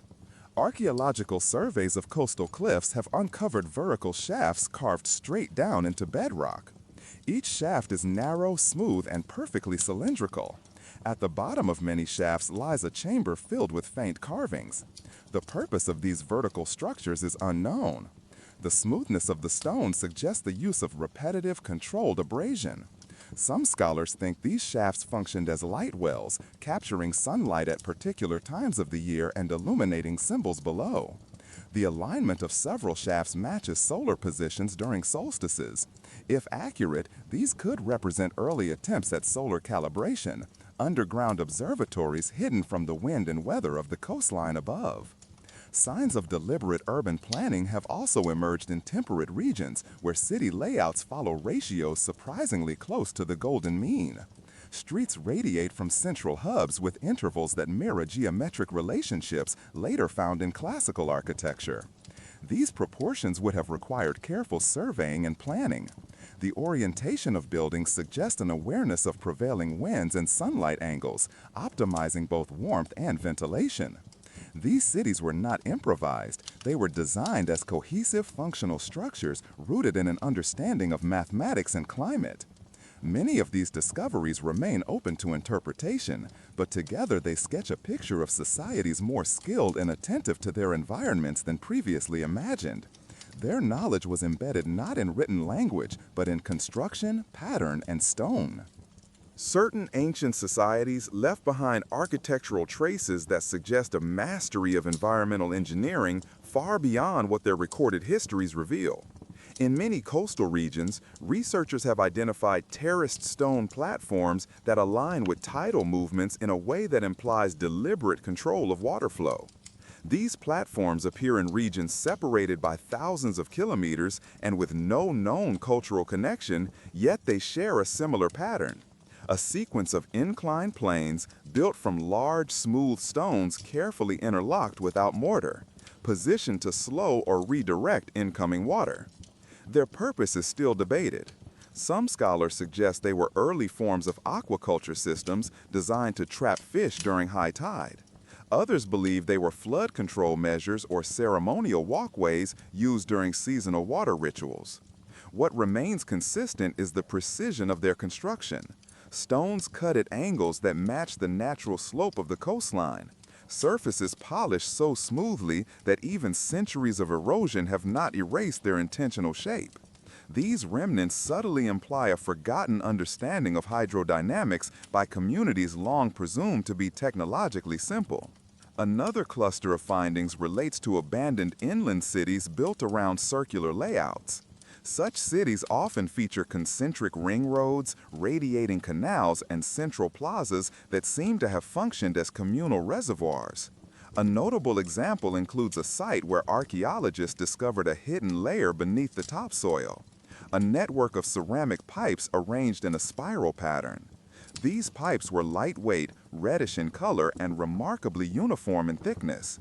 They were designed to channel water inward toward the city center rather than outward toward defensive walls, suggesting an unusual priority.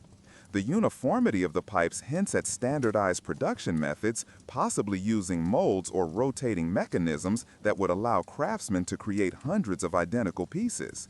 The spiral layout appears to reduce pressure imbalances, distributing water evenly and preventing surges. This type of engineering parallels techniques later used in more advanced irrigation systems, yet the city that built it vanished before leaving written explanations. Farther north, excavations have unearthed stone tablets etched with symbols resembling topographic wave patterns. These symbols appear repeatedly across valley walls, cliff edges, and underground chambers. They share no linguistic connection to known scripts, but some researchers think they represent measurements of land elevation or seasonal flood cycles. When the patterns are overlaid with modern topographic maps, the alignment is surprisingly accurate in certain regions. This has led to theories that the ancient inhabitants monitored their landscape and recorded its changes over generations, perhaps predicting which areas were safe for settlement. The number of symbols carved into single panels suggests systematic documentation. If these interpretations are correct, then these markings may represent one of the earliest attempts at environmental cartography, a quiet visual knowledge system meant to preserve memory through patterns instead of words. In mountainous regions, large stone chambers have been discovered with ceilings covered in dots arranged in spiraling arcs. When researchers plotted the positions of these dots, they noticed intriguing similarities to star clusters visible in those latitudes thousands of years ago. However, the spirals do not match the night sky exactly. They seem distorted as though deliberately stretched or compressed. One theory suggests these chambers served as mnemonic tools, allowing early astronomers or spiritual leaders to teach celestial cycles using exaggeration to emphasize seasonal shifts. Standing inside one of these chambers, the acoustics amplify even soft sounds. A whisper bounces off the walls and returns as a gentle echo, creating a hushed contemplative environment. This suggests that the chambers were not just classrooms, but also ritual spaces where observation and reflection merged into a single experience. Beneath certain desert dunes, ground-penetrating instruments have revealed grids of rectangular foundations, arranged so tightly that they resemble the layout of administrative districts. The spacing is consistent. Each rectangle measures almost the same length and width, and each appears connected to the next by narrow pathways. If these foundations represent residential buildings, they indicate dense populations. If they were storage facilities, they imply large-scale organization and food management strategies not previously associated with these regions. Some foundations contain remnants of clay bins that still hold desiccated seeds. The seeds belong to varieties that no longer exist today, suggesting they may have been selectively bred for properties suited to arid climates. The bins were built using alternating layers of sand and crushed shells, a combination that naturally resists pests. It seems these forgotten people developed methods of preserving grain for long periods, enabling them to survive cycles of drought. In forested environments now reclaimed by thick vegetation, researchers have discovered remnants of elevated walkways constructed from interlocking wooden beams. These walkways span marshes and wetlands, indicating that the inhabitants prioritize mobility even in unstable terrain. Carbon dating places some walkways older than many well-known civilizations. What makes them unusual is the interlocking joint system, beams shaped to fit one another so perfectly that nails were unnecessary. Modern craftspeople who attempted to replicate these joints found them difficult to carve without advanced metal tools. This has sparked debate about the level of technology these forest communities possessed. The walkways may have served not only as transportation routes, but also protective structures that shielded people from predators or preserved dry paths during rainy seasons. Another intriguing discovery concerns deep earth chambers filled with spherical stones of varying sizes. The stones are polished smooth and arranged in clusters, as though intentionally grouped. Their purpose is unknown. Some theories propose they were used in sound-based rituals, as striking the stones produces resonant tones. Others suggest they functioned as early seismic detectors, their arrangement amplifying tremors or indicating ground shifts. A few researchers believe the stones may have been calibration tools for measuring weight or density, especially since several chambers contain basalt devices shaped like scales. Without written records, these ideas remain speculative. Yet the existence of such carefully crafted spheres hints at an interest in precision and measurement. Archaeological surveys of coastal cliffs have uncovered vertical shafts carved straight down into bedrock. Each shaft is narrow, smooth, and perfectly cylindrical. At the bottom of many shafts lies a chamber filled with faint carvings. The purpose of these vertical structures is uncertain. The smoothness of the stone suggests the use of repetitive controlled abrasion. Some scholars think these shafts functioned as light wells, capturing sunlight at particular times of the year and illuminating symbols below. The alignment of several shafts matches solar positions during solstices. If accurate, these could represent early attempts at solar calibration, underground observatories hidden from the wind and weather of the coastline above. Signs of deliberate urban planning have also emerged in temperate regions where city layouts follow ratios surprisingly close to the golden mean. Streets radiate from central hubs with intervals that mirror geometric relationships later found in classical architecture. These proportions would have required careful surveying and planning.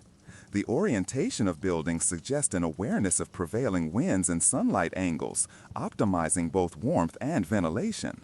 These cities were not improvised. They were designed as cohesive, functional structures rooted in an understanding of mathematics and climate. Many of these discoveries remain open to interpretation, but together they sketch a picture of societies more skilled and attentive to their environments than previously imagined. Their knowledge was embedded not in written language, but in construction, pattern, and stone. Across certain coastal regions where tides rise and fall with unusual rhythm, divers have located long sequences of stone rings arranged beneath shifting sands. Each ring is constructed from smooth, rounded stones carefully selected for uniform size. These rings are positioned so precisely that when currents move over them, the water forms stable vortices inside the circles. Early researchers assumed these were fishing traps, but sediment patterns and chemical traces suggest another purpose. The vortices inside the rings influence the movement of microscopic marine organisms, creating nutrient-rich packets. It is possible that ancient coastal inhabitants created these circles to encourage the growth of specific sea plants or shellfish, functioning as early underwater gardens. Some rings even align with seasonal tide cycles, indicating deep observational knowledge passed through generations. Farther inland, near regions marked by violent seasonal storms, archaeologists found remnants of wooden frames buried under layers of soil and roots. These frames, once part of elevated walkways, were built from interlocked beams that show signs of intentional bending rather than typical carving. The bending technique required soaking wood in running water for weeks before shaping it into smooth, curved structures. These elevated walkways once connected clusters of houses, forming networks above marshy terrain where ground travel became impossible during flood seasons. Soil analysis reveals traces of resin-based waterproofing materials on the bases of the beams, indicating that the people who built these walkways understood the importance of preservation in wet environments. The curved frames may have allowed flexibility during storms, preventing structural collapse. Not far from these walkways, teams uncovered mounds containing layers of crushed shells arranged in deliberate spirals. Shell middens are common worldwide, but these spirals differ due to their precise geometry. When viewed from above, the spirals resemble galaxies or whirlpools. The shells were sorted meticulously by size and color, forming gradients that shift from pale white at the edges to deep brown at the center. Some spirals span over 30 meters across, suggesting that constructing them required large communal efforts.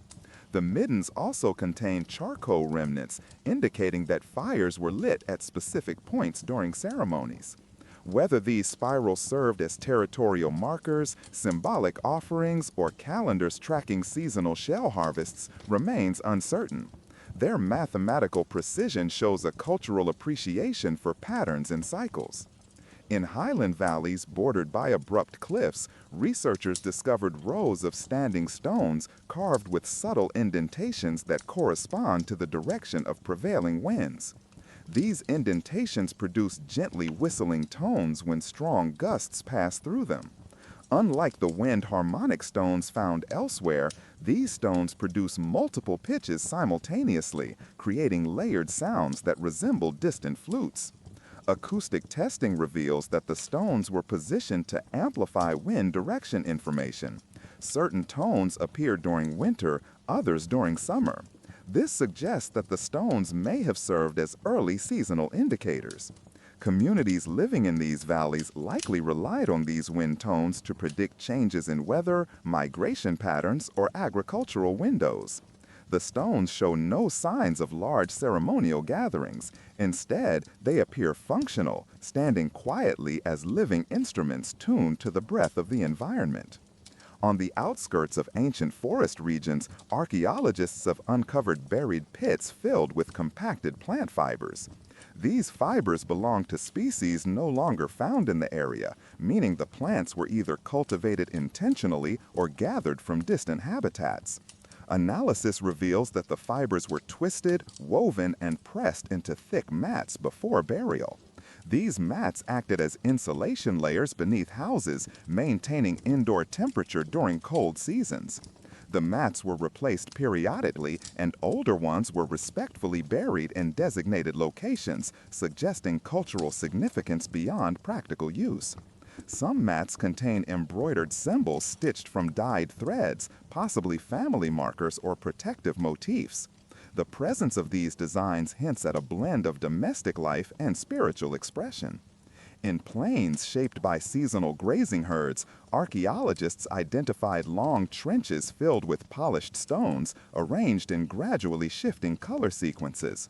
The trenches form paths that extend across open landscapes towards distant mountains. One theory suggests that these stone paths acted as migration guides for herders. Polished surfaces reflect moonlight, making the paths visible even during dark nights. Some trenches align perfectly with lunar rise points during specific months, implying lunar-based navigation systems. The stone's wear patterns show that people frequently walked these paths, likely moving herds across vast distances. The smoothness of the stones suggests intentional upkeep, requiring community involvement to preserve their shine. The pathways may have served both practical and symbolic roles, linking landscapes in a continuous chain of movement. Near freshwater lakes surrounded by rolling hills, researchers discovered low earthen platforms encircled by rows of burned clay objects shaped like small cones. The cones appear to have been used in thermal experiments. When heated and placed around the platform, they radiate warmth evenly, creating a stable temperature pocket. This allowed ancient communities to ferment food, dry herbs, or conduct heat-sensitive activities without open flame. Some platforms contain stone basins at their centers, likely used to hold mixtures that required slow, controlled drying. The surrounding cones show signs of repeated firing, with layers of soot embedded into their surfaces. This suggests that people used these places frequently, possibly turning the platforms into shared workshop areas where knowledge about heating and preservation was passed down. On the rugged coasts where cliffs drop quickly into deep ocean waters, divers found groups of tall, thin stone slabs embedded vertically along the shoreline. Their placement nearly mirrors the natural cliff formations, leading early researchers to overlook them. However, closer inspection reveals that each slab contains carved depressions that collect seawater during high tide. When heated by sunlight, the water evaporates, leaving behind mineral deposits that ancient people may have harvested. This creates a natural desalination or mineral extraction system. The slabs are placed in strategic rows, capturing different mineral concentrations depending on their height above sea level.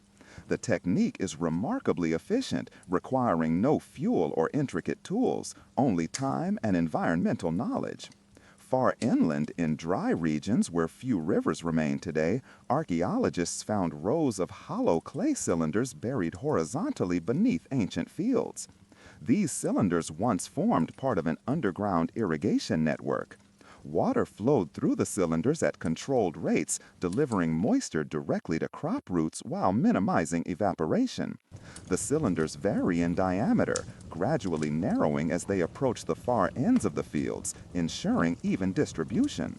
Modern agricultural engineers have compared these systems to contemporary drip irrigation, noting the sophistication involved in regulating flow without metal components or mechanical valves.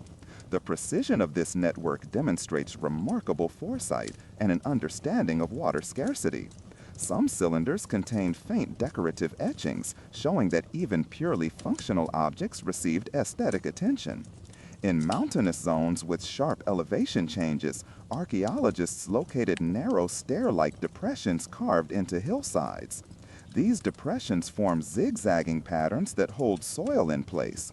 When rain falls, water flows gently down these carved channels rather than rushing violently downhill. This reduces erosion and creates moist pockets where specific plants can grow. Pollen analysis shows that ancient communities cultivated hardy herbs and medicinal species along these hillside networks. The zigzag patterns optimize shade and reduce direct wind exposure, creating ideal growing conditions. These botanical corridors reveal a blending of ecological design and medicinal knowledge, preserving valuable species even in harsh environments. Just beyond these mountain corridors, remnants of circular enclosures made from staggered stone layers appear scattered across slopes. Each enclosure is anchored with a central pole socket carved into bedrock. These structures may have held large canopies or woven coverings. Some scholars suggest they functioned as open-air classrooms or meeting spaces where individuals gathered to discuss seasonal changes, tools, healing traditions, or community plans. The absence of heavy artifacts hints at their role in knowledge transmission. Far inland from these corridors, remnants of circular enclosures made from staggered stone layers appear scattered across slopes. Each enclosure is anchored with a central pole socket carved into bedrock. These structures may have held large canopies or woven coverings. Some scholars suggest they functioned as open-air classrooms or meeting spaces where individuals gathered to discuss seasonal changes, tools, healing traditions, or community plans. The placement, always near herbal cultivation areas, hints at their role in knowledge transmission. The absence of heavy artifacts indicates these spaces were for dialogue and observation rather than rituals involving objects.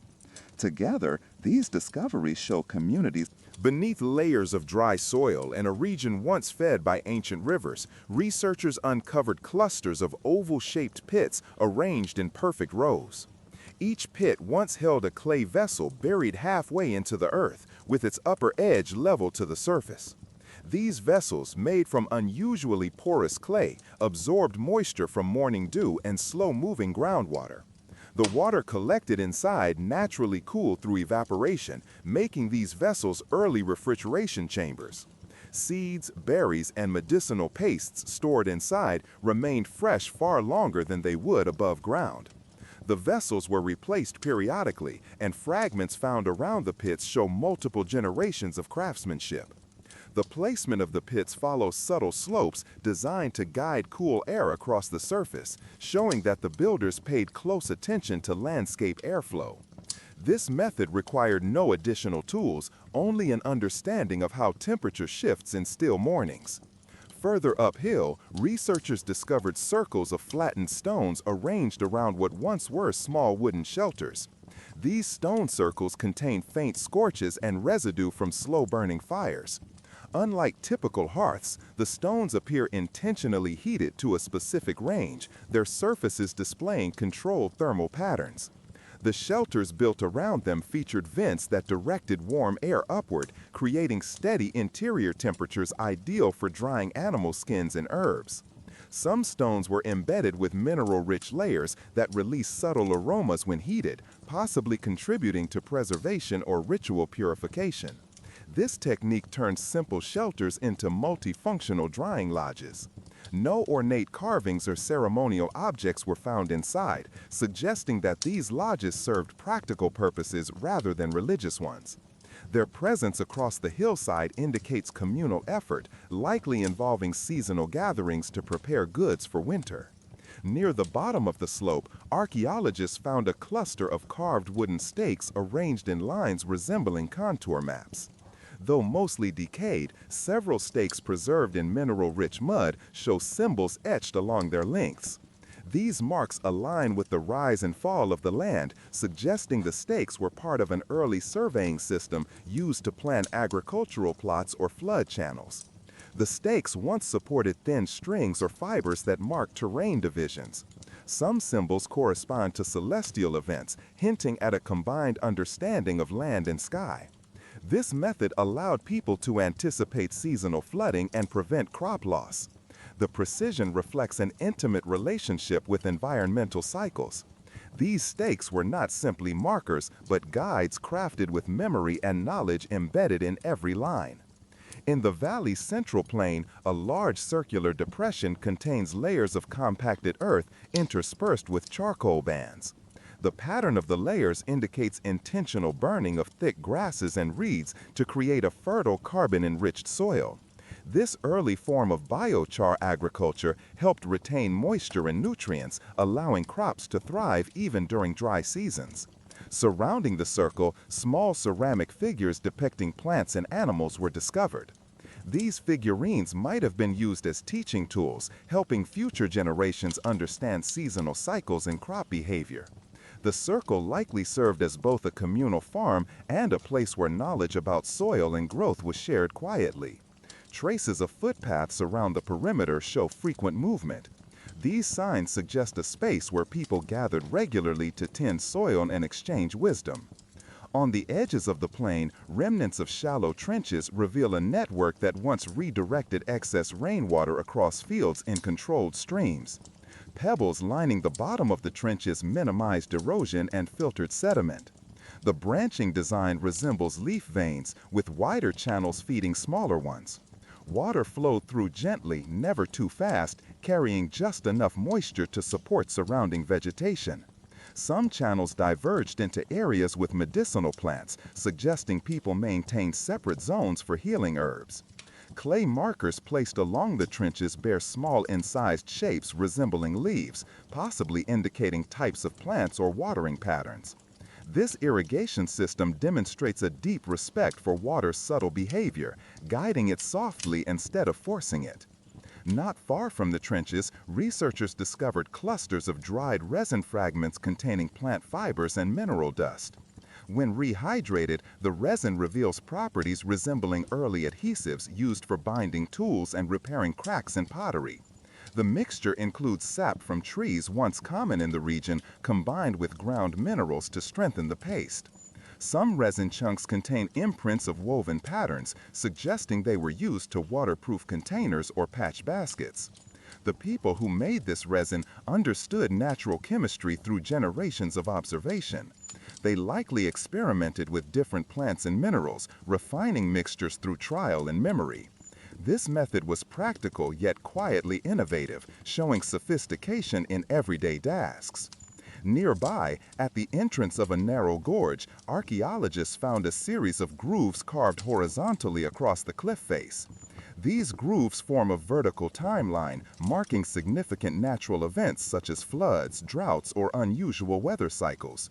The spacing between grooves varies, reflecting changes in environmental conditions. Some grooves contain small embedded stones, possibly representing specific occurrences known only to the community. The placement of these markers near the gorge suggests that people gathered here to observe seasonal shifts, discuss changes, and adjust their future plans. This system served as an early environmental record, storing knowledge in stone for future generations to read with trained eyes. Within the gorge, smooth stones bearing faint traces of pigment were found arranged in circular formations along the walls. The pigments once formed soft, abstract patterns resembling flowing water or wind currents. These patterns might have helped individuals visualize natural cycles or meditate on the movements of the environment. The stone's arrangement suggests that people sat around these circles during quiet moments, perhaps contemplating the rhythm of seasons or the meaning of change. The pigments derived from crushed minerals and plants indicate a connection between artistic expression and natural observation.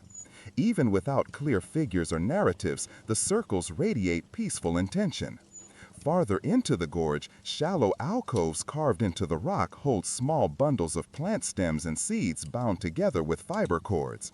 The bundles represent curated botanical samples, possibly used as reference collections for teaching or healing. Some bundles contain species no longer found in the immediate area, pointing to trade routes or seasonal travel. The cords binding them together show intentional weaving patterns, indicating specific classifications or uses. This practice reflects early scientific curiosity, capturing snapshots of the landscape's botanical diversity. These bundles served as quiet archives of living knowledge. Beyond the gorge, the land opens into a wide plateau where rows of flat stones create elongated rectangles. These rectangles likely formed observation platforms used to watch stars and track seasonal movement of constellations. The stones align with important celestial points on the horizon. People standing on these platforms would experience clear views of the night sky without obstruction. Observations made here likely guided decisions about planting, migration, and community rituals. Some stones contain faint scratches that may represent star paths or lunar phases. Even though time has worn away much detail, the arrangement still suggests a society that blended practical needs with wonder, looking upward in moments of quiet reflection. These interconnected discoveries, agricultural innovations, environmental markers, botanical archives, and celestial platforms create a picture of communities that lived with patience, observation, and harmony. Every method they developed arose from listening to the land and learning its rhythms. Though these societies vanished long ago, their subtle intelligence lingers in every carved line, buried vessel, and quiet stone. Their stories survive through the patient work of uncovering, revealing a past shaped not by grandeur, but gentle wisdom. The layers of ancient coastlines tell a quiet story about how the world reshaped itself over millions of years. And within those layers are subtle clues about how giant marine creatures adapted to the slow transformation around them. When sea levels rose and submerged vast regions, new shallow environments appeared, filled with nutrients that drifted in from collapsing river systems and flooded plains. These conditions changed the distribution of life, nudging some species toward larger bodies and more efficient feeding strategies. In the fossil record, we see long periods where sediments become thicker and gentler, suggesting calmer waters where plankton bloomed in dense clouds. When a marine environment becomes rich in steady food sources, gigantism can emerge as a natural response, especially in creatures that depend on constant filtering, grazing, or cruising travel between feeding zones. One of the patterns that keeps appearing in these sediments is the record of temperature shifts that were neither sudden nor violent, but stretched across thousands of years. When currents warmed certain regions, the metabolic demands on marine life changed. Warmer waters, in some cases, reduce oxygen concentration, which might seem harmful for big animals, yet the species that evolved greater efficiency in respiration had an advantage. These animals grew larger not just because food was available, but because their bodies adapted to extract oxygen more effectively.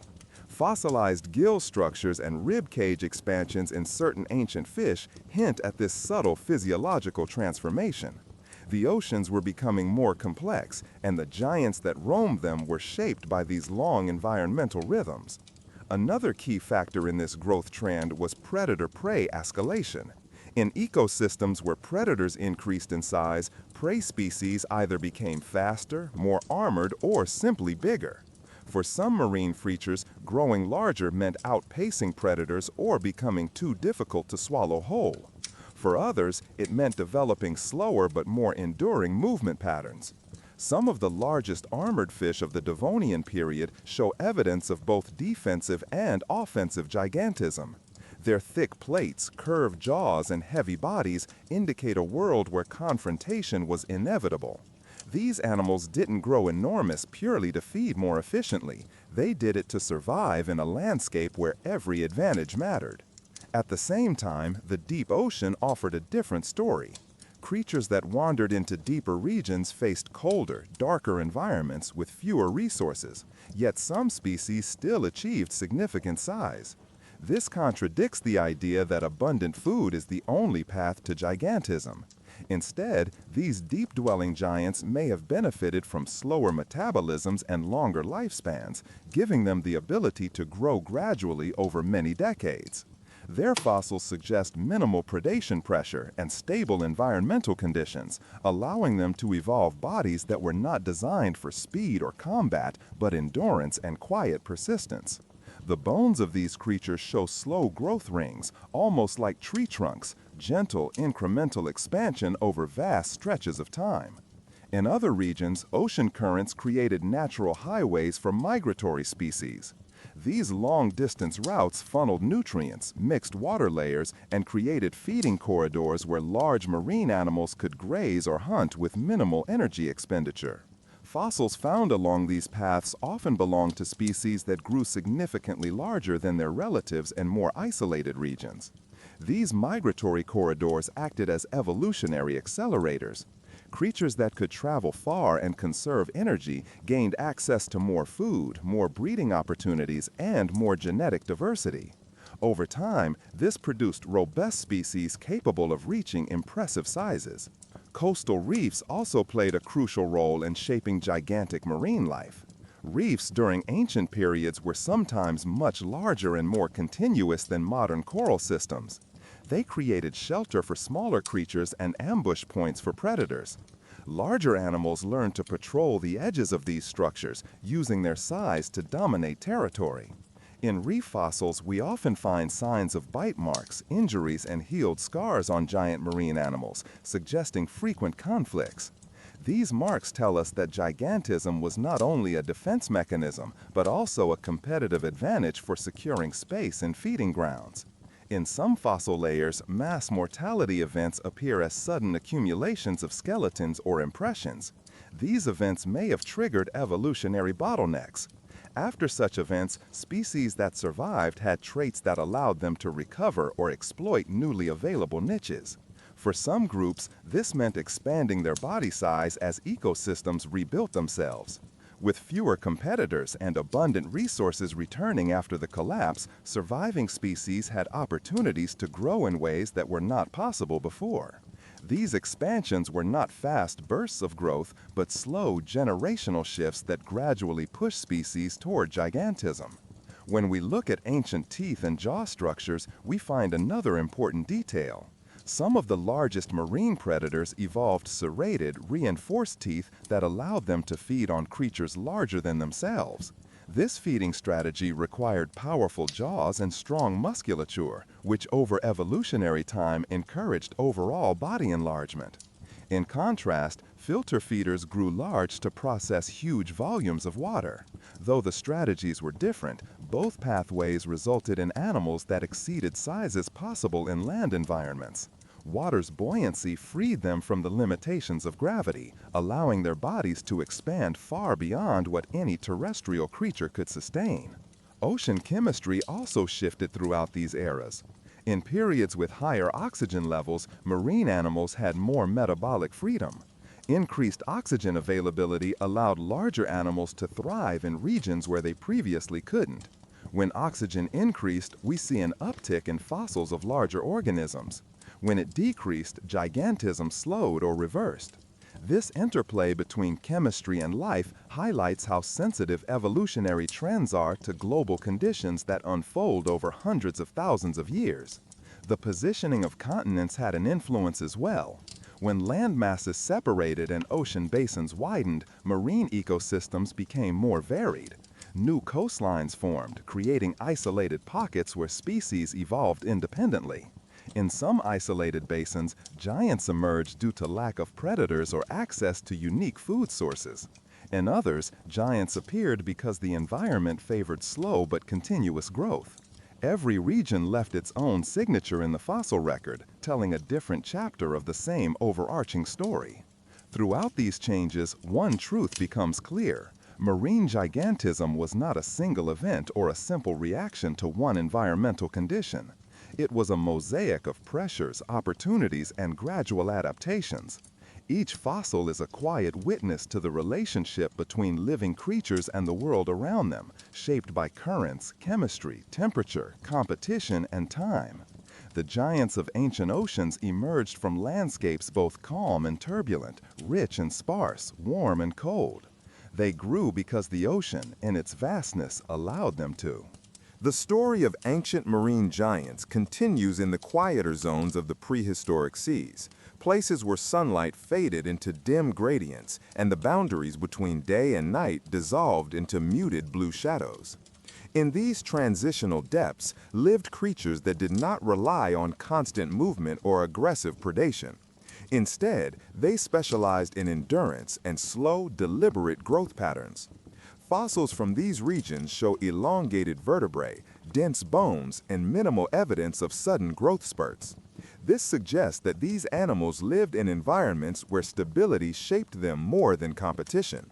They grew large because nothing pressured them to remain small, and they had the time to accumulate mass in a patient, almost meditative rhythm, following the gentle pulse of the ocean.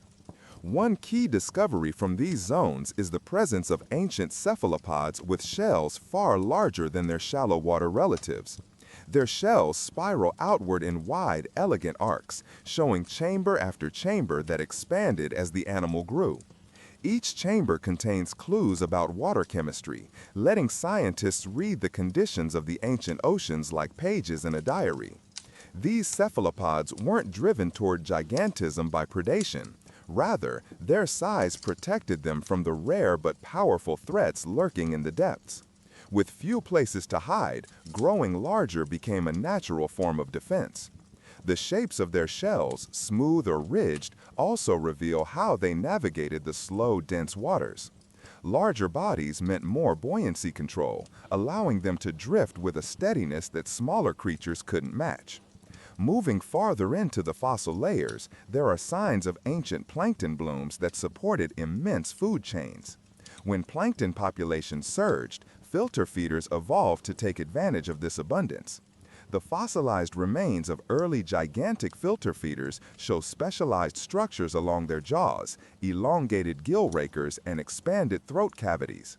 These adaptations allowed them to process water more efficiently and extract energy from the smallest organisms. Over thousands of generations, this steady diet fueled ever-increasing body sizes. The rhythm of the ocean dictated their growth. When plankton thrived, they thrived. When blooms faded, they migrated along predictable routes in search of new feeding zones. Their size made long migrations more feasible because larger bodies conserve energy better over distance. Some of the giants that lived in these ancient seas developed a different approach entirely. They evolved to exploit the seafloor, searching for buried prey or grazing along ancient microbial mats. These bottom feeders often had wide, flat bodies and limb-like fins that allowed them to glide close to the sediment without disturbing it. Their fossils show broad rib structures and flexible spines, carefully adapted for slow, sweeping movements. As they grew larger, they became essential players in the underwater ecosystem, turning sediments, redistributing nutrients, and shaping the landscape in subtle ways. Their size wasn't just an advantage for their survival, it influenced entire marine environments. Transitions between geological eras often brought dramatic ecological changes. At the boundary between some of these eras, there are clear signs of volcanic activity that altered ocean temperatures and chemistry. Ash layers and darkened sediments show where eruptions deposited minerals that changed nutrient availability. After these disturbances, some marine species shrank temporarily, showing the stress of harsher conditions. Yet the species that eventually rebounded often did so with larger body sizes. This cyclical contraction and expansion shaped many lineages. The giants that emerged after these environmental resets were often more resilient, having adapted to survive in fluctuating conditions that demanded both strength and flexibility. Predator evolution continued to influence gigantism as well. In some fossil beds, bite marks on large prey animals reveal the emergence of new predators capable of tackling creatures previously considered too large or too armored. This escalation pushed both predators and prey toward innovative adaptations. Predators grew larger, developed stronger jaws, or evolved more efficient hunting strategies.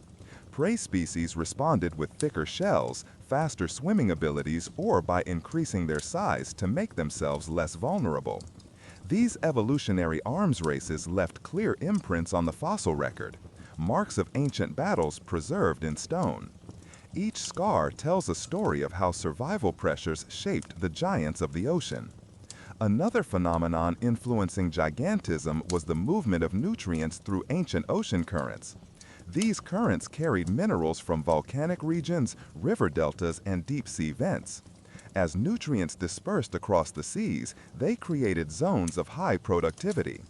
Early whales, massive fish, and other large marine reptiles thrived along these nutrient-rich belts. Fossils discovered across vast distances show evidence of consistent migration patterns, suggesting that even gigantic animals followed seasonal nutrient flows. Their large bodies allowed them to endure long journeys, diving into colder waters or surfacing in warmer zones as food availability shifted. Over time, these migrations became hardwired into their biology. Some species developed gigantism as a result of extended lifespans. The growth rings in certain fossilized bones show slow, steady development over decades. In these creatures, longevity and size were intertwined.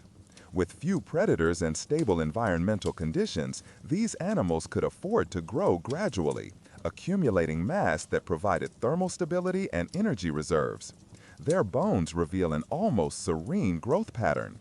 No dramatic shifts, no sudden accelerations, just a patient expansion that spoke to a peaceful and undisturbed existence. These giants represent a different kind of marine life, one shaped not by conflict or abundance, but by the calm persistence of time. Deeper in the fossil record, some of the most mysterious giant species appear without clear evolutionary predecessors. Their sudden emergence suggests either incomplete fossil preservation or rapid evolutionary adaptation. These enigmatic creatures have left behind teeth, partial skeletons, or single massive bones that hint at animals of tremendous size.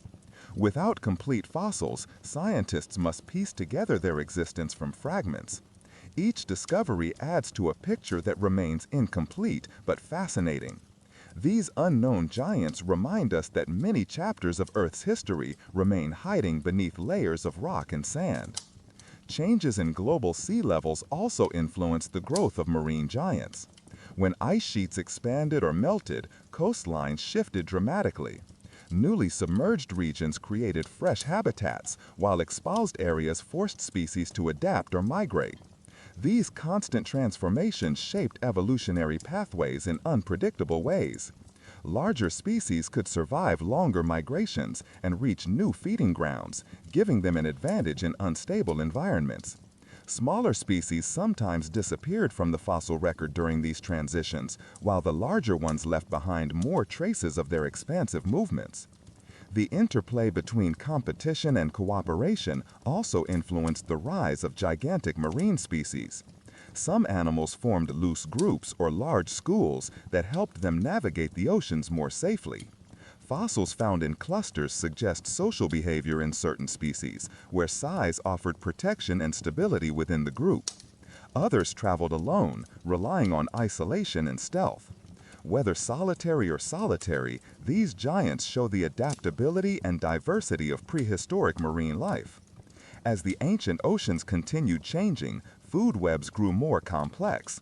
Species interacted across multiple levels, shaping each other's evolution in subtle yet powerful ways.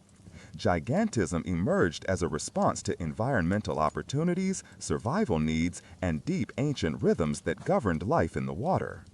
In the deeper layers of the ancient oceans, where sunlight faded into muted silver darkness, entire ecosystems evolved independently from the world above.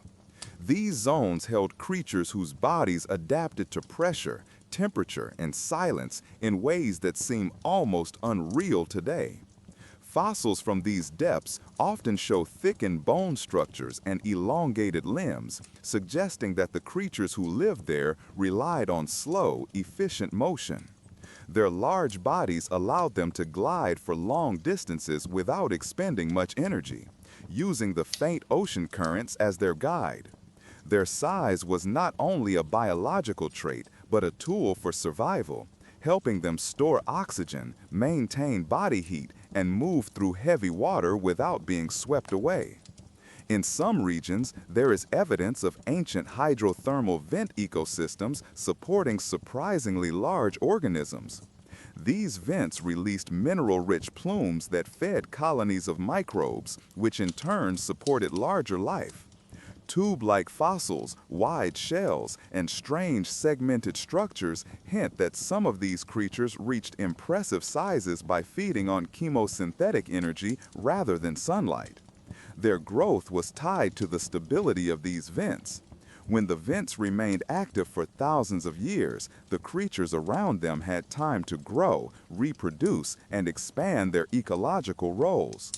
The size of these animals was shaped not by predation, but by the consistency of their environment, which provided a steady stream of nutrients in an otherwise barren deep. As we move through the fossil layers, the presence of gigantic ancient sharks becomes more pronounced. Their tooth patterns reveal not only their massive size, but also the prey they targeted. Some teeth show serrations designed for slicing through thick hides, while others evolved for crushing hard-shelled creatures. The growth of these sharks was influenced by the abundance of large prey available during certain eras. When giant marine reptiles and huge fish dominated the waters, sharks evolved larger bodies to overpower them. This natural escalation left behind clear records, teeth arranged in wide, powerful jaws, and vertebrae large enough to rival the bones of terrestrial dinosaurs. Their roaming patterns stretched across entire oceans, using their size to control territories and maintain dominance. Another clue to the rise of giant marine species lies in ancient climate patterns. Warmer periods often produced more diverse and abundant life, especially in shallow seas. These warm seas supported vast coral reefs, kelp forests, and plankton glooms that created strong food webs. Larger animals thrived in these networks, feeding on fish schools or filtering dense plankton clouds. Then, when colder eras arrived, only those capable of long-distance migration or deep-water adaptation survived. The giants that remained grew even larger, using their body mass to endure the cold and conserve energy during food shortages. Their bones show thick growth rings during colder intervals, evidence of their resilience in changing climates. In some fossil sites, paleontologists have discovered large marine reptiles that exhibit features suggesting cooperative behavior. Their remains are found in clusters, sometimes arranged in ways that suggest group movement or feeding. If these animals travel together, their size could have been an advantage, providing protection from predators and allowing them to coordinate hunting strategies. The shape of their flippers and the structure of their skulls point to a complex social structure that depended on the power and stability of large bodies. Being large allowed them to communicate through vibrations and low-frequency sounds that carried long distances underwater. The fossil record also shows that some giants developed thick layers of insulating fat or blubber, much like modern whales. This adaptation allowed them to travel into colder waters where competition was less intense. Larger sizes supported these migrations by enabling them to carry substantial energy reserves. These creatures might have followed seasonal patterns, feeding intensely in nutrient-rich regions before traveling to quieter zones to rest or breed.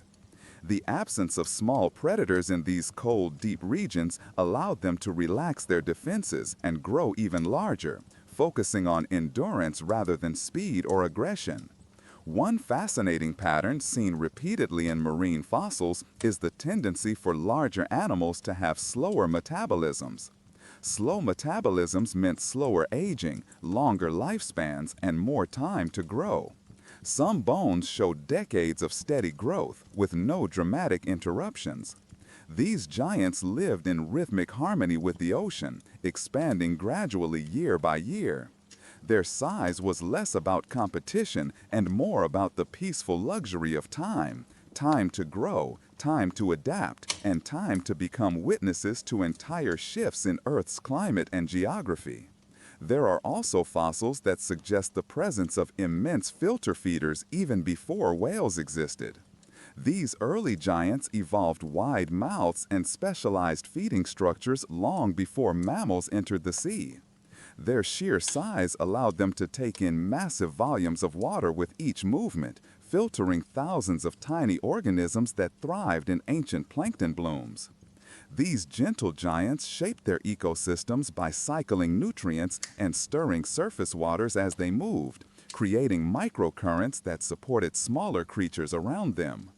Their bodies acted as moving habitats for fish, crustaceans, and microorganisms, forming small communities that traveled with them. In the quieter regions of the prehistoric seas, large animals sometimes developed thick armor plating as protection. Fossils of massive fish with bony exoskeletons reveal creatures that combine size with defense in extraordinary ways. Their armored plates served as shields against ancient predators, and their large bodies prevented smaller animals from grappling with them effectively.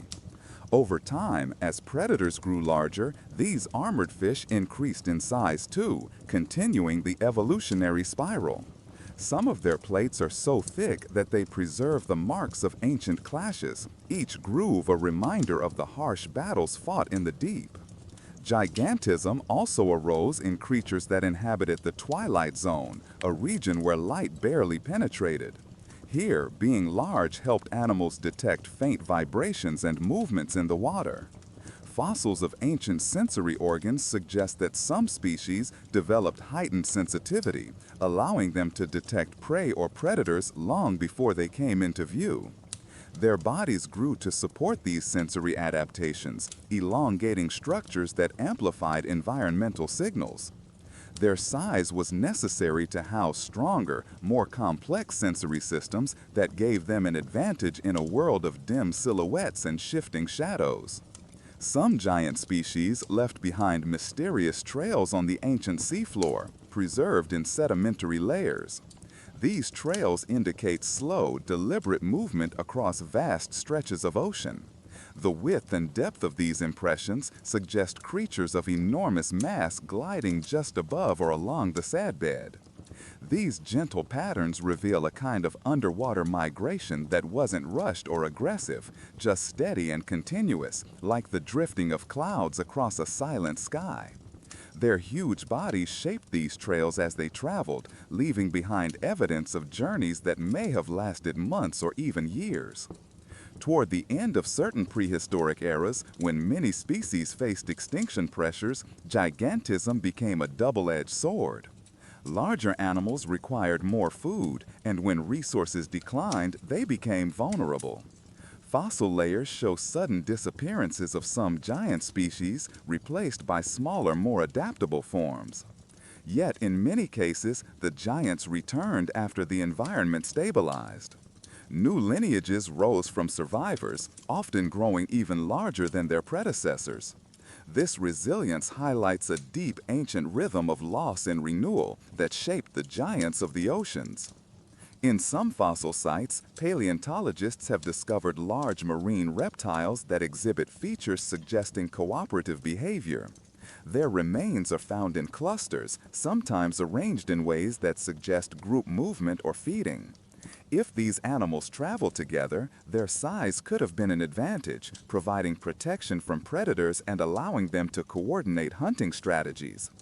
The shape of their flippers and the structure of their skulls point to a complex social structure that depended on the power and stability of large bodies. Being large allowed them to communicate through vibrations and low-frequency sounds that carried long distances underwater. The fossil record also shows that some giants developed thick layers of insulating fat or blubber, much like modern whales. This adaptation allowed them to travel into colder waters where competition was less intense. Larger sizes supported these migrations by enabling them to carry substantial energy reserves. These creatures might have followed seasonal patterns, feeding intensely in nutrient-rich regions before traveling to quieter zones to rest or breed. The absence of small predators in these cold, deep regions allowed them to relax their defenses and grow even larger, focusing on endurance rather than speed or aggression. One fascinating pattern seen repeatedly in marine fossils Across the submerged regions of the continental shelves, where shallow sunlight meets the ruins of forgotten coastlines, researchers have discovered layers of evidence showing how entire ecosystems adapted to shifting climates long before humans ever studied them. The patterns in these layers reveal slow transitions between warm tropical waters and colder, nutrient-rich currents that shaped the size and survival of marine life. When warm eras expanded, coral systems flourished, drawing in large fish and large predators that relied on these thriving zones for feeding. When colder eras returned, species that could store energy or migrate long distances survived, and those that could not slowly disappeared. These natural rhythms created the backdrop against which many ancient giants evolved, growing not out of sudden mutation, but through thousands of years of abundant nourishment and stable habitats. In some coastal regions, fossil beds show clusters of large marine herbivores traveling in groups, grazing on thick underwater meadows. Their size gave them stability against strong currents and allowed them to digest enormous quantities of plant matter that other species could not process efficiently. Their teeth show patterns of continual grinding, and the shape of their rib cages suggests powerful lungs capable of long, relaxed dives. These creatures likely spent their days drifting gently across the coastal plains that now lie underwater, leaving behind rippled trails in the sediment. Their presence shaped the landscape, clearing space for smaller species to thrive and redistributing nutrients with every slow movement they made. Further into ancient inland seas, paleontologists have uncovered skeletal remains of enormous marine reptiles that possessed adaptations suggesting long-distance endurance swimming. The structure of their limbs, the density of their bones, and the shape of their tails all point toward a life spent crossing vast bodies of water in search of food and breeding grounds. Their large bodies help them maintain internal temperatures even in cooler regions, enabling them to roam into northern and southern zones that smaller species avoided. These giants served as mobile ecosystems, attracting smaller scavengers that traveled beside them and larger predators that relied on them as a primary food source. Their migrations may have lasted months, with individuals moving in patient, rhythmic cycles that matched the shifting seasons of ancient Earth. The sediments surrounding these fossils often reveal clusters of smaller bones, evidence of ancient birth sites. Some species return to the same shallow waters year after year, using familiar coastlines as nurseries. In these zones, fossils of juveniles lie near the remains of full-grown adults, suggesting a protective behavior that mimics what modern whales and certain fish species display today. The gentle environment of these ancient nurseries, combined with stable temperatures and abundant plankton, allowed young individuals to grow rapidly during their first years. The size of these juveniles, compared to similar species in less protected environments, shows that the nurturing nature of these sheltered seas played a major role in producing the next generation of giants. Not all oversized marine creatures relied on warm environments. In deep, cold regions, some species developed massive body sizes as insulation. Thick layers of blubber or dense muscle protected them from freezing water, while slow, deliberate movements conserved precious energy. Fossils indicate that these cold-water giants had specialized blood vessels near their flippers and tails, helping maintain warmth in their extremities.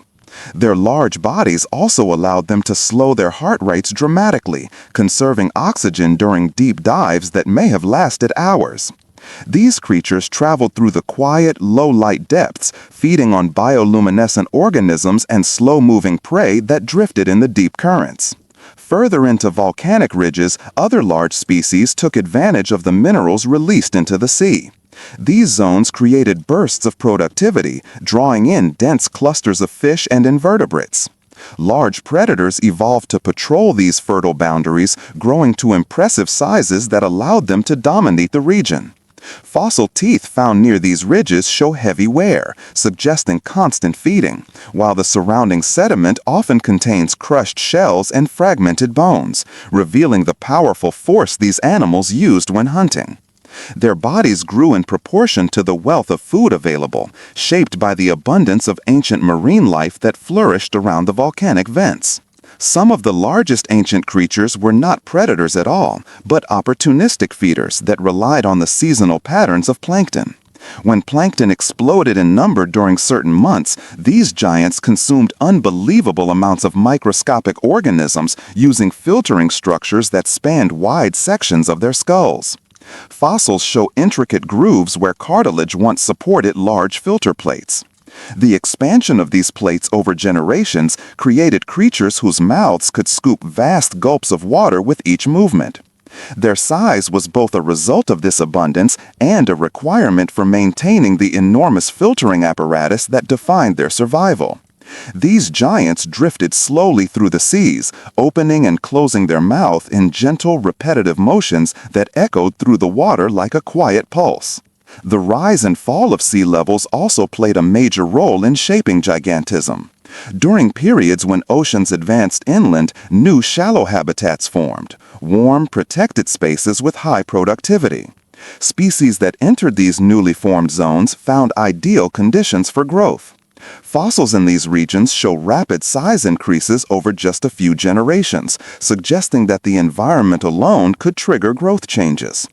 When sea levels fell again and these habitats disappeared, the species that once grew huge either retreated to deeper waters or slowly dwindled in size.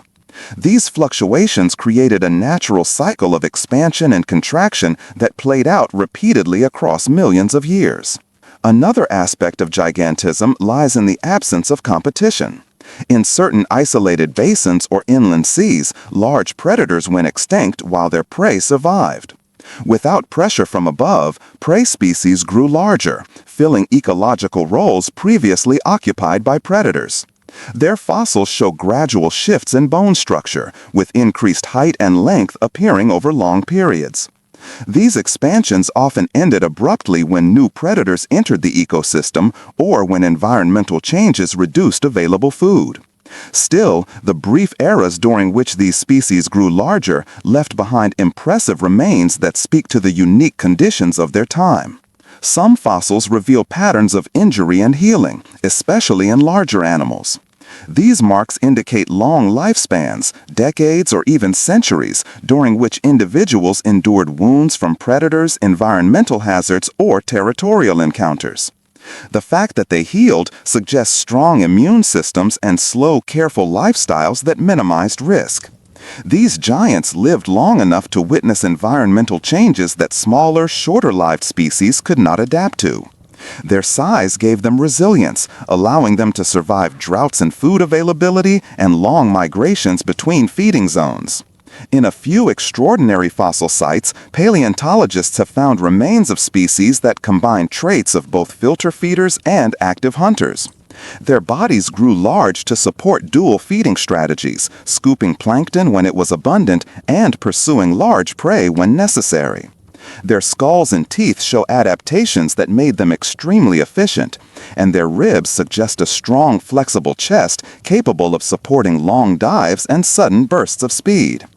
These unique giants existed for relatively short periods in Earth's history, but left behind a trail of evidence showing the remarkable adaptation of ancient marine life. Gigantism in all its forms reflects a balance between abundance and challenge, between the generosity of ancient oceans and the harsh demands of survival.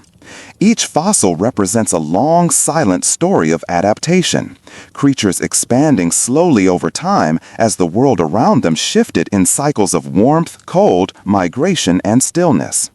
Their sizes were shaped not by a single factor, but by a symphony of environmental rhythms that played out over millions of years. In many regions where tectonic plates once drifted apart or collided with slow, ancient pressure, the oceans created deep trenches that sheltered some of the most mysterious giants in Earth's history. These trenches acted as quiet corridors where creatures adapted to darkness, cold temperatures, and high pressure. Fossils from these zones reveal skeletons with unusually large eye sockets, suggesting the need to capture whatever faint glimmer of light penetrated the depths. Their bodies elongated over time, forming streamlined shapes that allowed them to glide through the still, heavy water with minimal energy. Their bones grew lighter, almost porous, hinting at the delicate balance required to survive in such crushing environments. These giants embrace the silence of the deep, existing in a slow-motion world where each movement burned carefully rationed energy. Along underwater mountain ranges, fossil evidence shows species that use the rising thermal currents to elevate themselves effortlessly. Riding these warm streams allowed them to conserve strength, moving between feeding grounds with an ease not seen in other creatures. These underwater mountains acted like stepping stones for ancient giants, giving them vantage points from which they could sense vibrations in the water. Their oversized sensory structures detected subtle changes in current flow or distant signals produced by other marine life. These adaptations allowed them to navigate thousands of kilometers with accuracy, returning to the same seamounts season after season. Some fossils reveal creatures with unusually broad rib cages, suggesting organs adapted for storing large reserves of oxygen. These giants could remain submerged for incredibly long periods, drifting through the twilight zone where sunlight fades to blue haze. Long dives allowed them to exploit food sources unavailable to smaller species that needed to surface regularly. This ability to descend and rise slowly without injury shows a mastery of buoyancy, likely aided by large oil-rich organs or specialized cartilage that expanded and contracted in response to pressure changes. Their movements were graceful and unhurried, matching the calm flow of ancient currents that carried nutrients from shallow water downward. Sediments from coastal fossil sites also show evidence of large filter-feeding creatures that traveled in loose groups. Their skeletal patterns suggest gentle coordination, as if the group moved with a unified rhythm. These creatures likely followed seasonal plankton blooms, their wide mouths sweeping through the water like slow-moving nets. Scientists believe they communicated through low-frequency vibrations that traveled far across the water, helping maintain the cohesion of the group. Their presence shaped entire ecosystems as predators followed the giant filter feeders, waiting for opportunities to scavenge the leftovers drifting in their wake. In regions where rivers met the sea, the fossil record becomes especially rich. These brackish zones provided fertile feeding grounds where salt and freshwater mixed, resulting in nutrient-dense environments. Ancient giants ventured into these areas during certain seasons, leaving behind bones that show adaptations for both marine and shallow water life. Some possessed large, flat fins suitable for maneuvering in narrow estuaries, while others had powerful tails designed for navigating both open ocean and confined coastal spaces. Their size offered protection from predators lurking near river mouths, transforming these transitional zones into safe highways for long-distance travel. Soft sediments buried their remains quickly, preserving details of their anatomy that would have eroded in harsher environments. Further out in open oceans, fossils indicate that some giants developed immense power in their tails, suggesting the ability to accelerate rapidly despite their size. These bursts of speed were likely used to catch fast-moving prey or escape sudden threats. The muscle attachments along their vertebrae are extraordinarily large, marking them as built for explosive movement when needed. Yet their day-to-day behavior was probably slow and conserving, shifting pace only when the environment demanded it. These creatures embodied the balance between strength and endurance, their bodies shaped by millions of years of selective pressure. The fossilized remains of enormous predators tell another story, ones with massive jaw structures and thick skulls designed to withstand powerful impacts. These giants targeted hard-shelled prey or other large marine animals. Tooth marks found on fossils from various coastal areas show evidence of violent interactions that speak to the dangers of ancient oceans. Despite the presence of such fierce predators, many herbivorous giants managed to thrive due to their incredible size, often growing beyond what predators could handle. Their bones show healed bite marks that indicate survival through encounters that would have been fatal to smaller species. The ocean was both a sanctuary and a battleground, shaping giants through cycles of conflict and peace. In rare fossil beds, soft tissue impressions reveal remnants of ancient skin patterns. These patterns show scales arranged in ways that could refract light, possibly confusing predators or aiding in communication between members of the same species. Some patterns appear mottled or striped, hinting that these giants might have blended with the shimmering surface of the water or the shadows below. These subtle colorations served as survival tools, allowing large species to remain hidden despite their massive size. Even giants needed camouflage in waters full of danger. Scientists studying the ears of these ancient creatures have found structures that reveal sensitivity to low-frequency sound.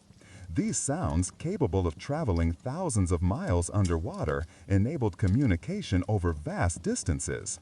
Some giants may have coordinated migrations using deep, resonant calls that echo through the ocean like distant thunder.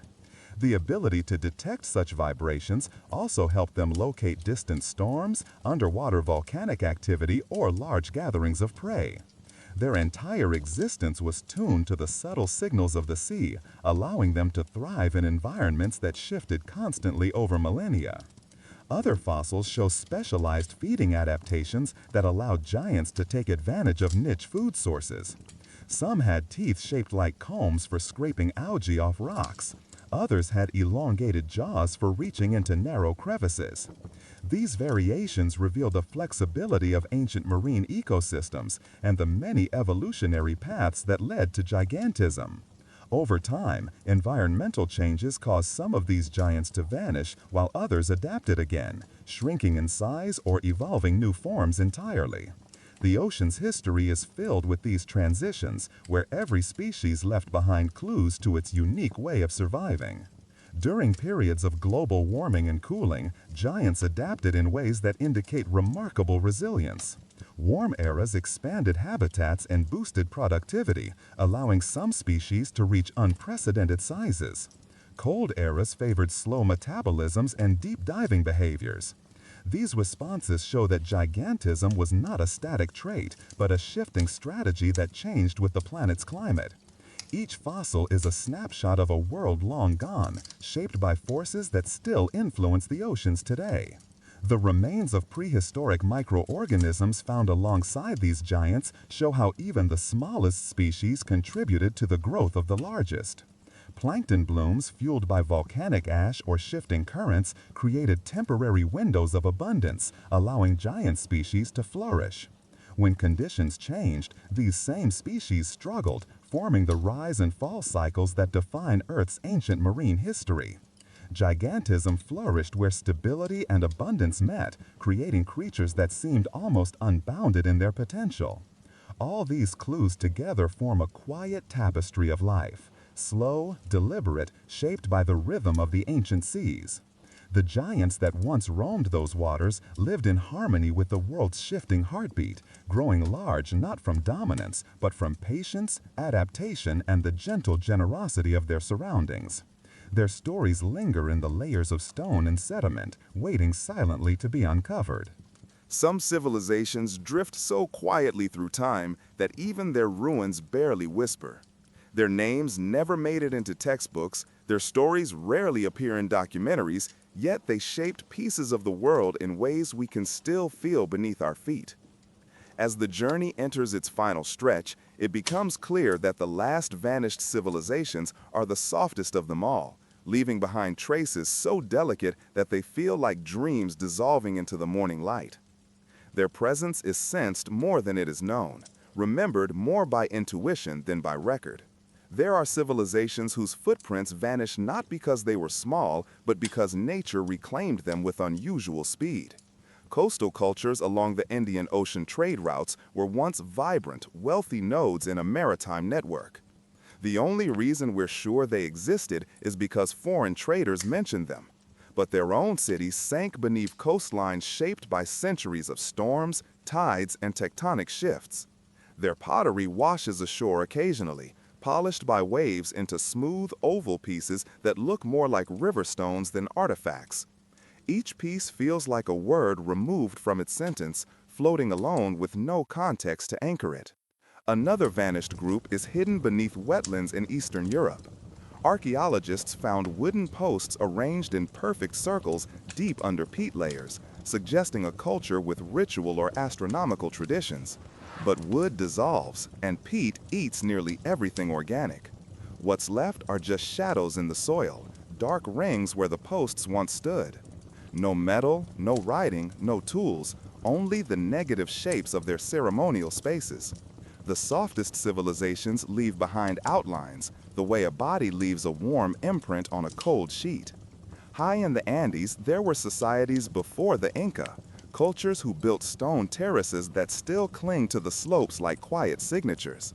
The stones are smooth from rain and frost, the stairways fragmented, but their geometry is unmistakable. Their collapse wasn't sudden, it was a fading. As climate shifted and mountain temperatures dropped, families slowly descended the valleys, abandoning the terraces, until even the names of their villages disappeared. All that remains are long bands of stone that catch the last evening light in gold. In the deserts of North Africa, wind-buried towns stretch beneath dunes in formations too regular to be accidental. Aerial scans show walls, courtyards, and long streets now filled entirely with sand. These towns died not from war, but from wandering dunes swallowing them bit by bit.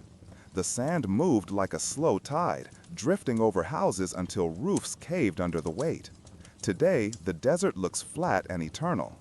Only technology reveals the ghosts lying below, preserved in silence where even footsteps cannot reach. Across the Pacific, island civilizations rose and fell many times. Some lived for only a few generations before the sea reclaimed their coral foundations. Oral traditions speak of voyages, star paths, and islands that no longer exist, their names recited like lullabies for places that slipped under the waves. These cultures mastered the ocean, reading swells and bird migrations with precision. Their maps were memories, not ink. Their disappearance wasn't a failure, but an adaptation. When the islands died, the people moved with the sea, carrying only knowledge and leaving no stone behind. One of the gentlest lost civilizations is the woodland culture of northern Japan. Their pottery appears suddenly in the archaeological record, decorated with swirling flame-like patterns. The designs feel emotional, expressive, almost musical. But the people themselves remain nearly anonymous. They seem to have lived in harmony with dense forests, returning to the same sacred places for thousands of years. Then, as new populations arrived, the old culture receded like a tide at dawn. No battles, no destruction, only a quiet blending into the new. Sometimes civilizations fade because the world around them changes faster than they can adapt. In the interior of Southeast Asia, researchers found entire villages built on floating wooden platforms, an ingenious ecosystem designed for flood-prone landscapes. But shifts in rivers and sediment slowly made the region uninhabitable. The people dispersed, leaving behind only anchored posts and fragments of woven bamboo. When found, they resemble abandoned docks for boats that no longer exist. Then there are the cultures erased by volcanic winters. After enormous eruptions like Toba or Samalas, temperatures dropped, crops failed, and smaller societies simply disappeared. Their settlements froze in place under layers of ash, perfectly preserved, yet their languages and traditions evaporated with the generations. The ash encasing their homes gives everything a soft gray texture, like snow on a sleeping village. But perhaps the most dreamlike lost civilizations are the ones we haven't found yet. Those buried too deep, submerged too far, or eroded too completely for detection. Somewhere beneath thick equatorial forests may lie traces of societies so intertwined with nature that their signature is indistinguishable from the soil itself. There may have been cultures whose homes were entirely wooden, whose tools were biodegradable, whose art was crafted from leaf fiber and pigment that disappears within a season. These civilizations were built for impermanence, meant to return to Earth quickly. Their disappearance isn't a mystery, it's a design. And when considering all these quiet endings, a gentle truth emerges. Not all civilizations are meant to leave monuments. Some are meant to drift softly across the timeline, shaping the world in invisible ways. They influenced trade routes, languages, agricultural practices, and migration patterns, yet they remain unnamed. Their legacy is subtle, like the undertone of a scent you can't quite place but recognize instantly.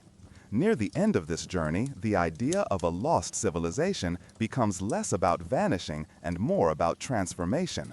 Cultures don't truly disappear. They dissolve into the next, leaving traces in lullabies, cooking traditions, pottery styles, and architectural patterns.